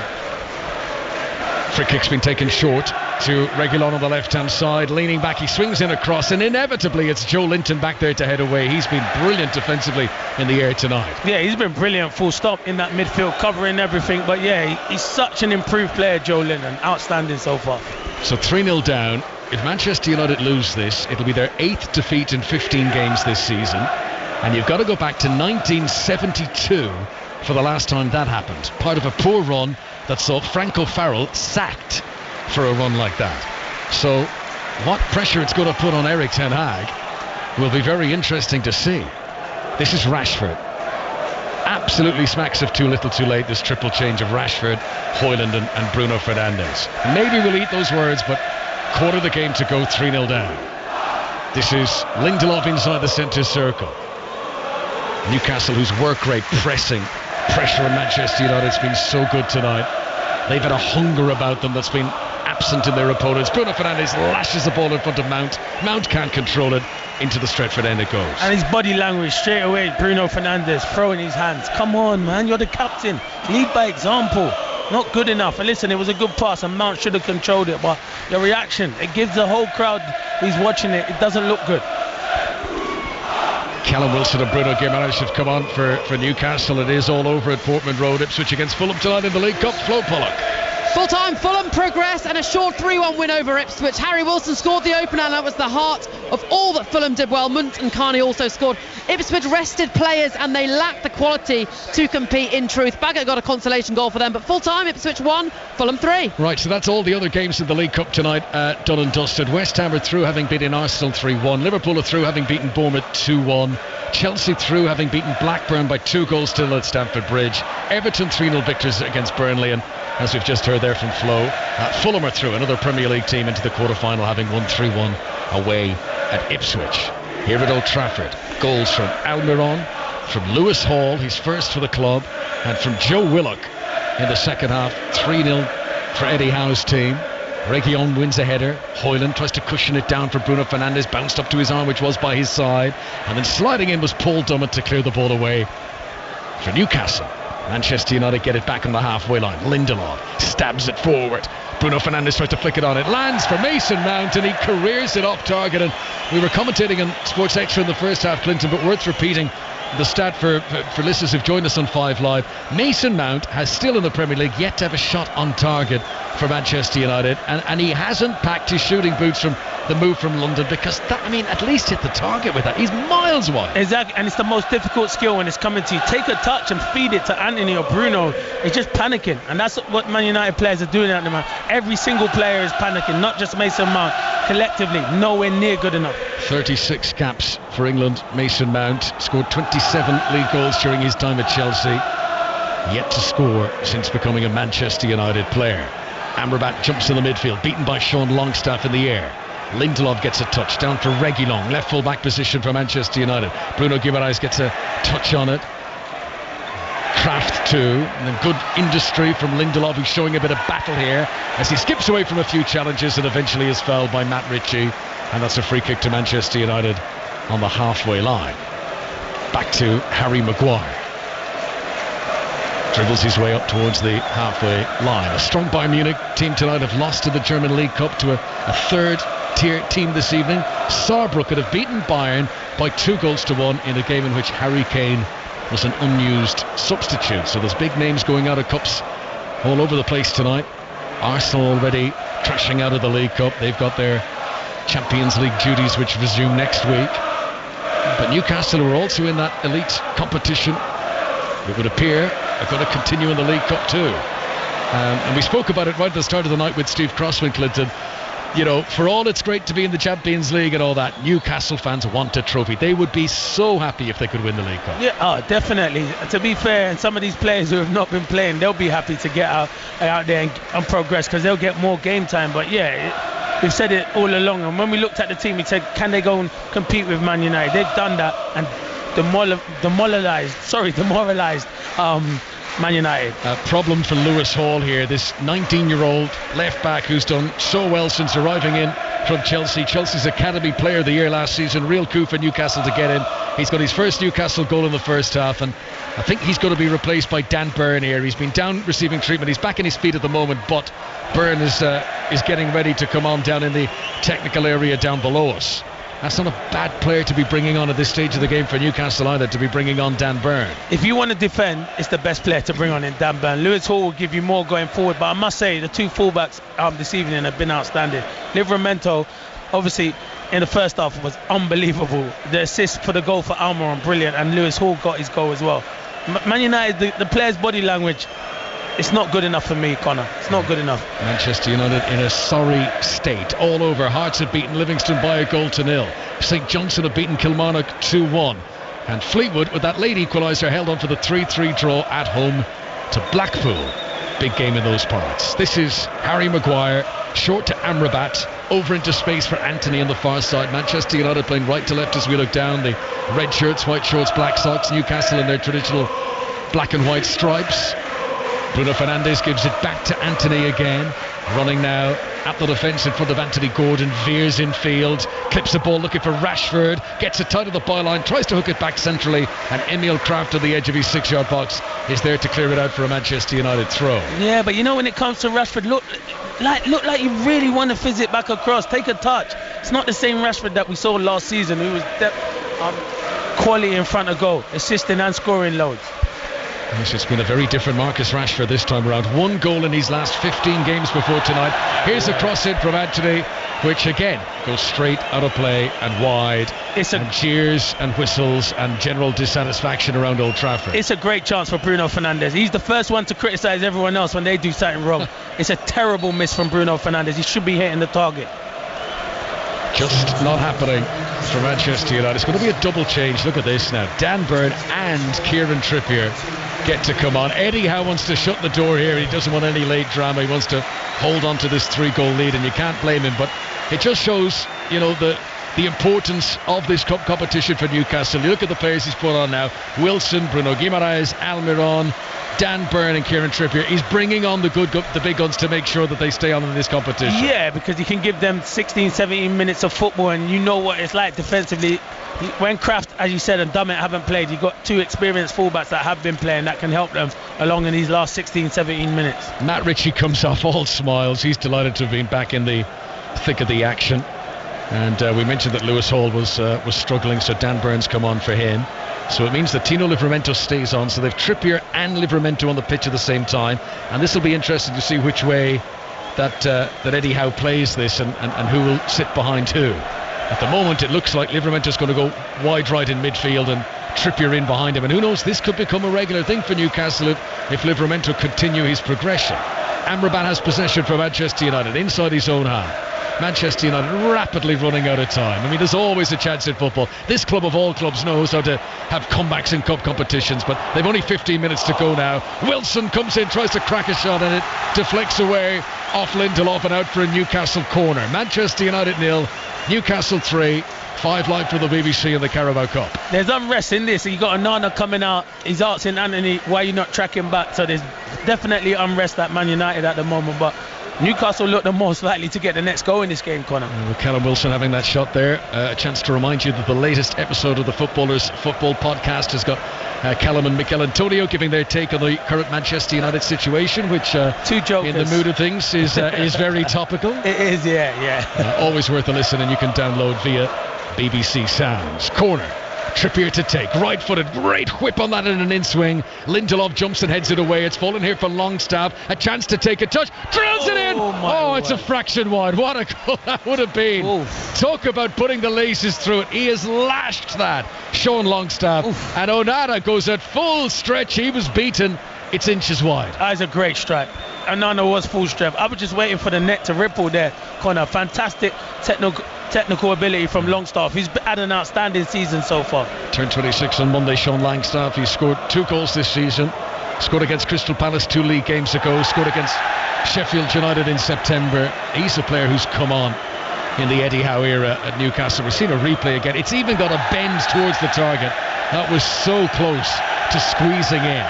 Yellow card is shown to Reguilon for kicking the ball away, and now he's all dissent and he's waving his arms at the referee and he's walking away despite referee Rob Jones calling him over, and it's quite petulant from Reguilon that, and Rob Jones has just said to Lindelof, have a word to Reguilon there. He's going to get sent off if he keeps this up. Yeah, because he weren't happy with the decision, and then he obviously kicked the ball away, and then he's throwing his arms at the referee, which you know they're stamping down this season. So yeah, he's lucky he didn't get a second yellow. Manchester United are hurt. Their pride was damaged. Their egos have been bruised. But this is where you've got to step up. There's no point complaining about it. Exactly. You've got to fight your way out of it, and it's that attitude as much as anything that will be annoying Manchester United fans at the moment as Lindelof heads the ball away. Dan Burn back into the mix. Callum Wilson stretches. He's got support too. Good save by Onana. It was an attempt that was on target from Emil Kraft, who'd gone forward for the set piece, but he couldn't get the power on it, and Onana made the save. Bruno Guimaraes in the midfield, tries to get it up to Callum Wilson, intercepted by Lindelof, clears it down the field, but there's no one there for Manchester United, and it'll be helped by Paul Dummett all the way back to Dubravka, away to our left-hand side. Dubravka clears it high up into the floodlights, bounces in front of Aaron Wan-Bissaka, who allows it out of play, knowing that it will be a Manchester United throw. Another call back from Motherwell in Scotland. They've now got it to 2-4 against Aberdeen. Aberdeen, who had a 4-goal lead, but it's now Motherwell 2, Aberdeen 4. They're in the 93rd minute, probably out of time there in terms of a comeback, but we'll let you know if it happens. Here at Old Trafford, just over 12 minutes of normal time to play in this last 16 of the Carabao Cup on this Wednesday night.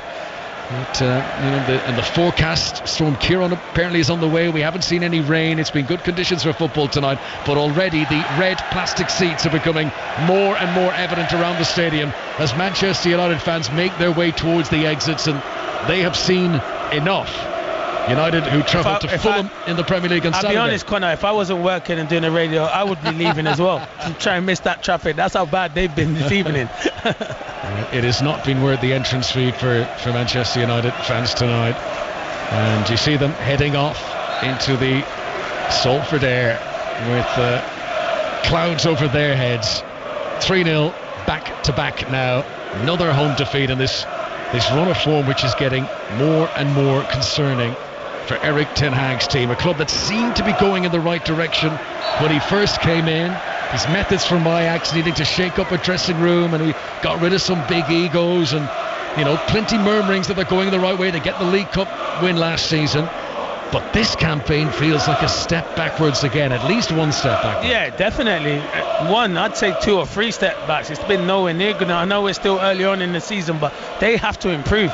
They have to improve massively. Even in the Champions League, they're struggling at the moment, so it is a struggle for them. Manchester United have lost at Tottenham and Arsenal. They've lost here against Brighton. They lost to Munich against Bayern. They lost to Crystal Palace here. They lost to Galatasaray here. They lost to Manchester City the weekend, and they're about to lose to Newcastle, barring a miraculous comeback in the last 10 minutes. Eddie Howe isn't resting on any laurels, though. He's still very active on the edge of the technical area. It's a night when he's brought in the likes of Dummett and Kraft and Targett and Matt Ritchie, very much fringe players. He'll be delighted at the overall way the team is playing. Yeah, definitely. They've been outstanding. Really positive. Here comes Wan-Bissaka over the halfway line for Manchester United. Can they give some late cheer? Anthony continues it to Wan-Bissaka, who's now crowded in by the corner flag, and he gets the ball stolen off him by Joe Linton. Joe Linton, who's been full of hard work in the midfield. Dan Burn plays it to Almiron. Almiron is caught by Anthony. Last touch comes off Almiron. That's going to be a throw into Manchester United right wing as they come forward. So 3-0 to Newcastle here. Let's go back to Dundee. Dundee against Rangers tonight. Here's Jane Lewis. Yeah, really good chance there for Rangers to double their lead. Danilo burst forward and he just blazed over. He's wearing the Zorro mask. I wonder if that's the excuse he'll use. Maybe it slipped over his eyes, but that was a glorious chance from a Rangers point of view to make it 2-0. They haven't done it. They still lead 1-0 here at Dens Park. So all over in the Motherwell-Aberdeen game. It finishes Motherwell 2, Aberdeen 4. Earlier on, Celtic came from behind to lead St Mirren by 2-1. Hearts have beaten Livingston by 1-0. St Johnstone have beaten Kilmarnock by 2-1. And in the League Cup tonight, Arsenal are out beaten by West Ham at London Stadium. In our commentary earlier on here on 5 Live. This is Bruno Fernandes, challenged by Joe Linton, fouled by Joe Linton, and the referee reaches for his pocket. A yellow card for the Brazilian. Free kick to Manchester United outside of shooting distance. Clinton Morris. Yeah, it's an opportunity for them, but little too late in my eyes, Connor. As I said, I think tonight's all about Newcastle. Everyone can say Man United are poor, and I get that, but you have to credit Newcastle. As I said, Eddie Howe making the changes. They've been fantastic. Liverpool have beaten Bournemouth away from home. By all reports, Darwin Núñez has hit a stunner in that game. Bournemouth 1, Liverpool 2. Mauricio Pochettino got a much needed victory at Stamford Bridge. Chelsea beating Blackburn by 2-0. Here comes the Manchester United free kick. Bruno Fernandes takes it. Callum Wilson heads it out.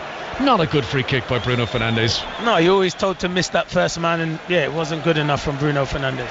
Not good enough from Manchester United at the moment. Wan-Bissaka up to young Rasmus Højlund, who's still to score in the Premier League. He's got 3 goals in the Champions League for Manchester United. Anthony to Amrabat on the edge of the penalty area. Good work from Bruno Guimaraes to stay close to him. Now Bruno Fernandes shoots her a million miles out, and it hits the first defender again and ricochets away. Another bit of action at Dundee. Dundee Rangers, Jane Lewis.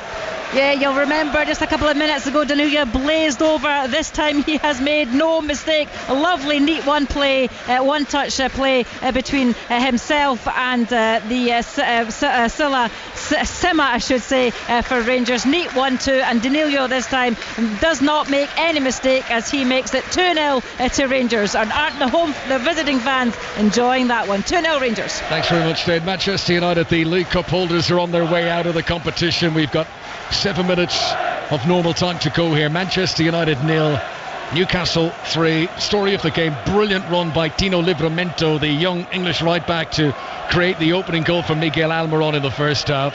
Before the break, the other fullback, Lewis Hall, was to make it 2. He's a left back, remember. He hit it right-footed, full on the volley into the bottom corner. That was probably the best goal of the night. And then round about the hour mark, Joe Willock got in on the act, weaving his way through the Manchester United defence to finish low into the corner.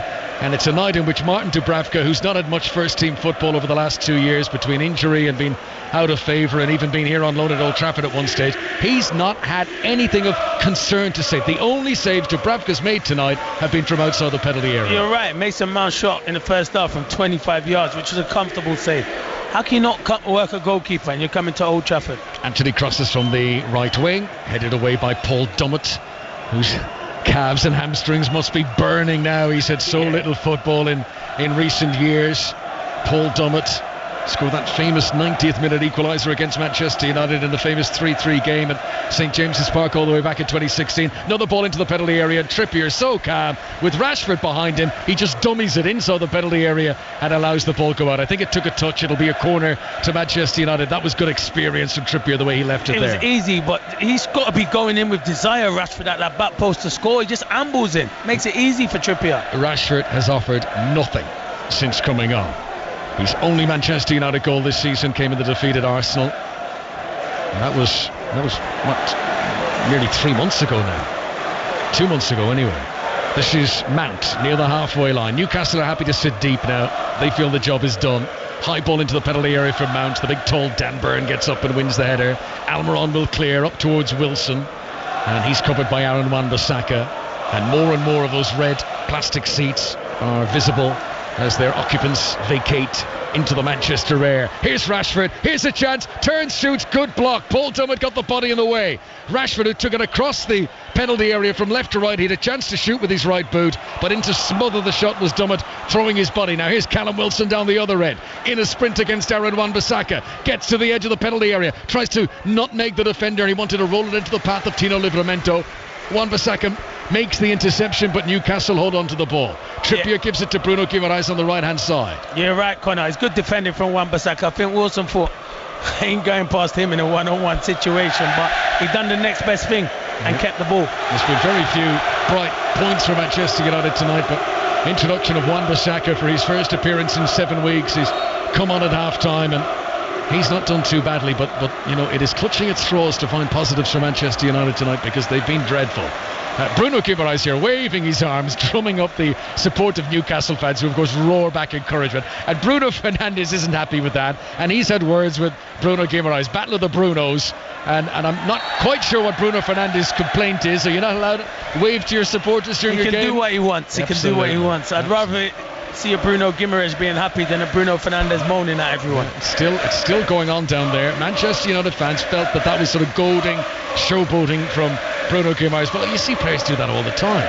Free kick to Newcastle. Hannibal was cheering his fans, trying to get them going. It's no different to what Bruno's doing. I think if Manchester United fans are complaining about that, well, they really are in a sorry state. Newcastle fans thoroughly enjoying it. Of course they are. And it's cold though. They got their tops off, Connor. That's what they do. It is November, but Newcastle fans stripped to the waist on their way through to the quarter-final of the League Cup, and can they go one better than losing in the final last season? Trippier's free kick, can they make it 4? Played into the penalty area. Bruno Guimaraes tried to get to it. He's landed heavily there. He's hobbling Bruno Guimaraes. They wouldn't want an injury this late in the game that's gone so well for them. But Onana did well together, and he bowls it out to Aaron Wan-Bissaka. Bruno Guimaraes, who's still running, but he's looking over with concern towards the bench, and he's hobbling as he tries to get back in position. Manchester United trailing 3-0 at home. Sorry, Con, they don't want him being injured. He's been such a key player for them and they go to Arsenal on the they got Arsenal on the weekend. You would nearly take him off and finish with 10 men in these circumstances. Well, let's see if he can recover. Anthony plays another ball in, and there's no one there. Into the penalty area, no one has decided to gamble on getting in the end of it. Rashford, for some reason, stopped on the edge of the penalty area. Why would he want to go into the penalty area? I don't know where anyone is. There's not Højlund's not in there, Rashford's not in there, Mason Mount should be making the box. They need a goal. It's not the best ball from Anthony, I get that, but get in the box. That's the only way you're going to score goals. I've just sat here, Connor, I know what it'll be like. I've been frustrated the whole time. I never could play for someone like a team like Man United, but guarantee if I'd been out there tonight, I would have run through brick walls for the football club, that's for sure. And that's what they've not done. The bare minimum requirement tonight, you come in off a 3-0 thumping in the derby, the bare minimum is you run your socks off tonight. Yeah, and the attitude of the Manchester United players has stunk this evening. You're right, it has stunk, definitely, Connor. That's the best words I can use for it. Use stunk the place out. Yeah. Joe Linton is twirling around doing Cruyff turns inside the centre circle, absolutely enjoying himself. Manchester United in disarray. They've been a shower tonight. Wan-Bissaka gives it on to Anthony on the right wing. Half the seats, more than half the seats in here are empty now. Same story as the derby at the weekend. Bruno Fernandes plays a little 1-2 with Reguilon. Tries to cut back in on his right boot, and there wasn't room to do that, and Bruno Guimaraes was able to get the body in the way, and then Bruno Fernandes fouled him in trying to wrestle it back, and he's still hobbling Bruno Guimaraes, but he is playing on. Yeah, I think it may have been he's landing on, maybe had a kick on it. So contrast of moods, and there'll be two very different stories written by all the journalists who are around us in the press box here, Clinton. There is the worry, the concern of Manchester United and how they've been playing, but there is going to be a lot of positivity about Newcastle to make as many changes as they've done tonight and to play this well. That's going to create a few waves, and nobody is going to want to get Newcastle in the quarterfinals of this competition now. No one is not going to wanting to get them. Listen, they make changes, and the players that come in, they put a shift in. To come to Old Trafford and make the changes that he made and have the injuries that they have at the moment, it's brilliant from Eddie Howe. Motivating his players, getting his players playing. And you look at the other side, Ten Hag is not getting a tune out of his players. They are progressing through the tournament again, and they're not doing it the easy way. It's not been favourable draws for Newcastle. Remember, they had Manchester City in the last round and they beat them at St James's Park. Now they've come away to Old Trafford, on the verge of winning here too. We move into 4 minutes of stoppages. 3 goals to the good for Newcastle. Højlund tries to battle on, but he's outnumbered. Dummett, who's had a very good game, clears away. Wan-Bissaka, dreadful pass towards Anthony, goes straight out of play for a throw into Newcastle. And Manchester United, they're just done here. They're shot. They have nothing left to offer. They look like they want that final whistle to go. They probably wouldn't have wanted the 4 minutes. They would have wanted to go off the pitch. They are done. No confidence, short on confidence. So they travel to Fulham on Saturday. Fulham, who've won tonight in the League Cup, beating Ipswich by 3-1 at Portman Road. Then it's Copenhagen away in the Champions League midweek next week, and that's followed by Luton. Luton Town come here to Old Trafford for the next home game the following weekend. But Erik ten Hag needs a turn of fortunes, and he needs it quickly. He is missing players at the moment. Malacia, Lisandro Martinez, who's a very important one. There's no Varane tonight, who was on the bench but not used at the weekend. Luke Shaw, who's sitting a few seats away from us in the director's box. Casemiro, who started tonight but went off early, and there is that to factor in. But what manager doesn't have injury absentees at the moment? It still doesn't excuse the attitude problem that Manchester United have. Yeah, there is key players at the back line, but still going forward, they've not been nowhere near good enough.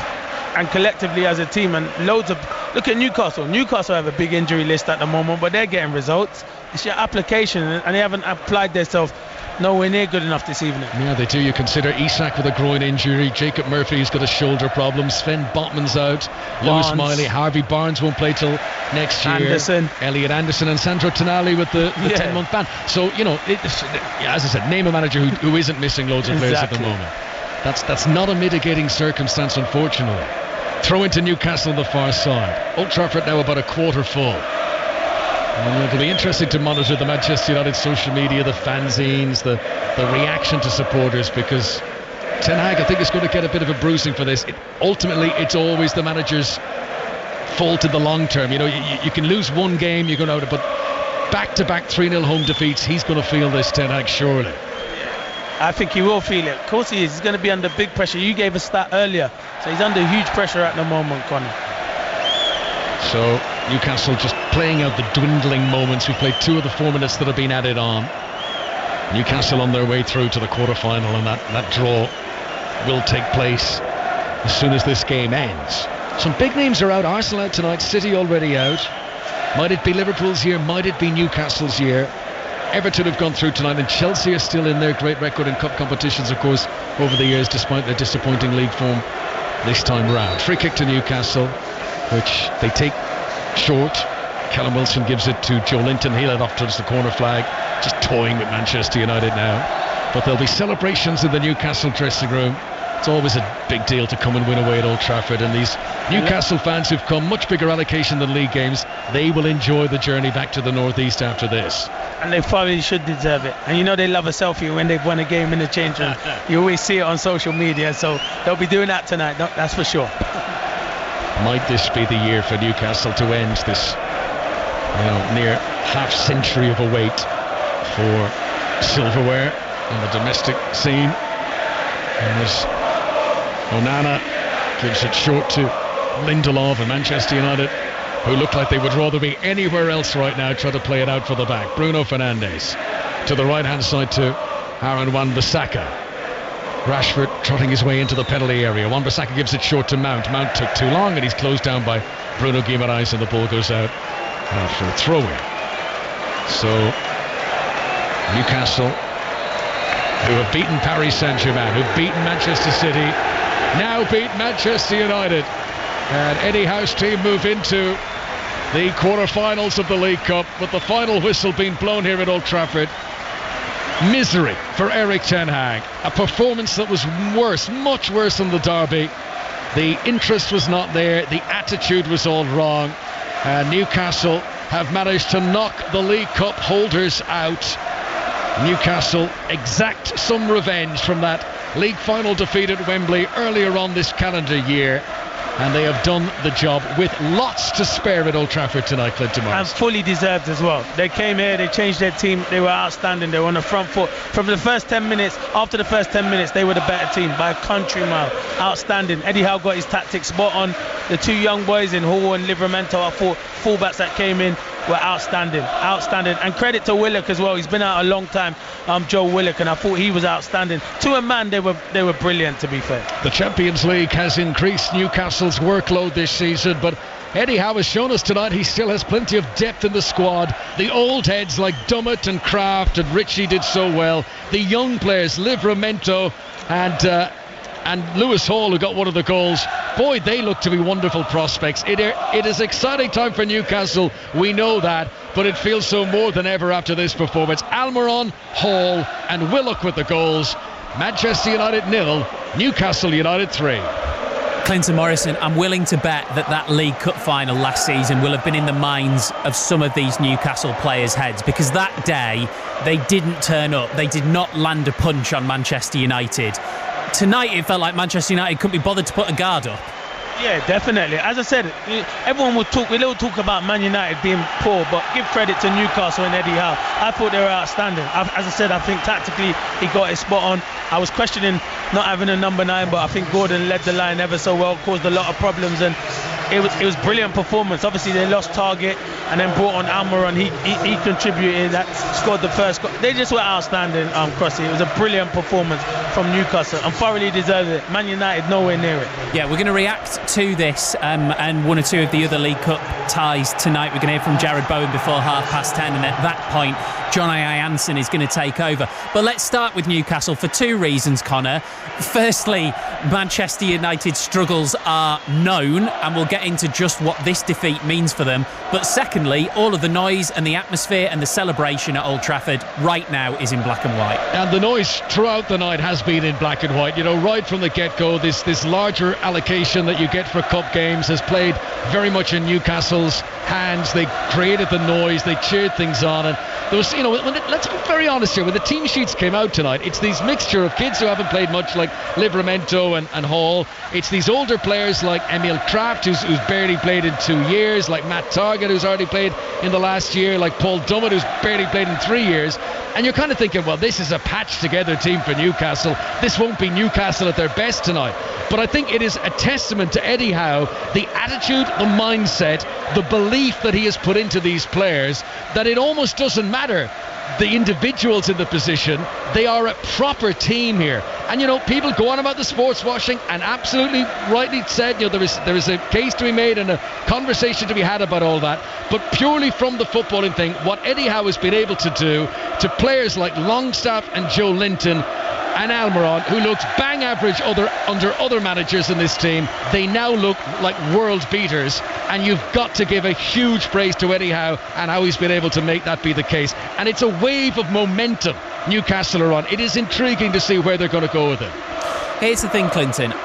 Is there a bigger compliment you can play to a team when you're talking about the depth you need to compete in multiple competitions? Then you can change so many players and still look exactly like yourself, because that's what Newcastle did tonight. Yeah, everyone buys into it at that football club. Look at Kraft and Dummett. They're two centre-backs that you're probably thinking when Newcastle, the new owners come in, would they be around? But no, Eddie Howe stuck with them, and they played excellent tonight. Listen, Man United didn't give them anything to do, but what they had to do, they defended in their numbers, and they were outstanding, to be fair. I've said it before, when Jamal Lascelles came in against Man City and was brilliant, and then he just continued to play because Botman's been injured. So every player knows their role, and it's outstanding. And I must, Crossy, I know we're going to talk about them, but Livramento, wow, what a right back he's got to be. He's got huge potential, and the youngster Lewis Hall as well. They both really impressed me this evening. For Manchester United fans, Clinton, watching that tonight, did they see everything that their team, not just their team, their club isn't, properly feeling like a team? One, and also Livramento, Lewis Hall, great recruitment as well by Eddie Howe and Newcastle United. They're polar opposites. Exactly. You know what, Crossy? Sometimes you have to be professional, because I'm doing a job here on the radio. Sometimes. No, yeah. Majority of the time I have to be professional. But I'm so frustrated. When I'm watching it here, I'm thinking, come on, give these fans something to shout about. It was just lackluster. There was no energy. And even the subs that came on, you're thinking, go on, chase their lost cause, make a tackle and get the crowd going, or get a ball into the box. When crosses are coming in, there's no centre forward in the box. Pure frustration, Crossy. I said it in commentary. I'd have loved to have played for a club like Man United. Some players don't know what it means to play for Man United. One more on Newcastle, Clinton, and then I promise I'm just going to let you vent on Manchester United. But Connor, I've just been looking at the teams left in the competition. So West Ham, Fulham, Liverpool, Chelsea, Everton, Newcastle, Middlesbrough, and League One's Port Vale. There are a couple of big clubs in that draw still. There are a number of big clubs in that draw still. But if you're a Newcastle fan who haven't won anything since 1969, you fancy yourself. No, absolutely. You know, they've the belief. They know they can get to the final in this competition. And, you know, I think belief is actually helping West Ham as well. You know, getting to those finals, particularly in West Ham's case, winning a trophy last season. You know, that'll be a huge part of why they've been able to beat Arsenal tonight. And you've got to, you know, I heard a great expression lately. It was like, if you get put in a darkened room, it might take you a while to find the door to get out. But once you've been in there once or twice, next time you're in the dark, you'll just go straight and you'll find the door handle. And I think that's switch the light on. Maybe. Exactly. But you'll know where that light switch is. But the first time you have to fumble around for it. And I think Newcastle, you know, in living memory, it's been so long since they were in these finals and challenging for these trophies. As a club, it has taken them that cycle to go through, to go to Wembley, to have the suits, to bring the buses down, to dress up the Angel of the North, you know, to get back into that group. If they get anywhere near a final again, I think what happened to them last year is going to stand to them and is going to improve them. And, you know, look, everyone always knew, no matter how much money in the world you have, the other team teams are so good. It takes time in football. It took Manchester City a long time to become treble winners. But Newcastle are making such advanced strides. They are using their new wealth so cleverly. I mean, there's very few of their signings you point to and say, boy, they've wasted money there. And I think, Clint and myself have been so enjoying Livramento's performance tonight. The likes of him and Hall, what shrewd signings they are. That is looking for the future. And on nights like that, tonight, they get to enjoy that. Newcastle were a joy to watch this evening. The total opposite of what you'd say for watching Manchester United. Clinton, let's roll with Connor's metaphor, shall we? Is there a door in Manchester United's dark room? There's a door, but they can't get out of it at the moment. Newcastle have got out their door, and they know how to get out the door. They turn the light on. They can't find the light, and I don't know when they'll be able to find the light. And he's under pressure, Ten Hag. He's under big pressure. Let me tell you, after second half performance against Man City was nowhere near it. I think he made some strange substitutions, and tactically I thought he got it wrong, playing a centre half at left back, Lindelof. So listen, there's a lot of question marks over him at the moment and his group of players, because that doesn't look like a Man United team that I saw last season doing so well. They're nowhere near it at the moment. And that even when they played Brentford here, they were lucky. I thought they were lucky. McTominay saved them because they were nowhere near it, Crossy. It's just nowhere near it for Man United at the moment. I'm so frustrated being an ex-player, thinking what this club stands for, and I've seen the players that have played and put on the jersey for Man United and the level that you have to be at, and some of these players are not at that level at the moment. Last season, Manchester United in all competitions lost 2 home games. This season in all competitions, they've already lost 5 home games. It is the 1st of November. And I understand everything that's going on at the top of the club and the impact that has. But ultimately, Clinton, has that really given Erik ten Hag a bit of a smokescreen as well? If all the stuff with the ownership wasn't going on, he might have been under more scrutiny than he is now. Yeah, you're probably right. And listen, what's happening at the top of the club is not good, and it does filter down to the coaches and obviously to the players. But I think once you get onto that training pitch, Ten Hag can't think about what's happening with the owners. He's first and foremost, he has to think about what's going on the pitch and who they're playing on a Saturday and playing in the midweek, and get results and get it right. And he's not getting it right at the moment. The group of players are not getting right, and he's not getting it right. I know at the back of the mind he's probably worried about the owners and stuff, but if you don't get results, whoever comes in, you're going to be under big pressure because you're not getting results. If you've got new owners and you're winning football matches.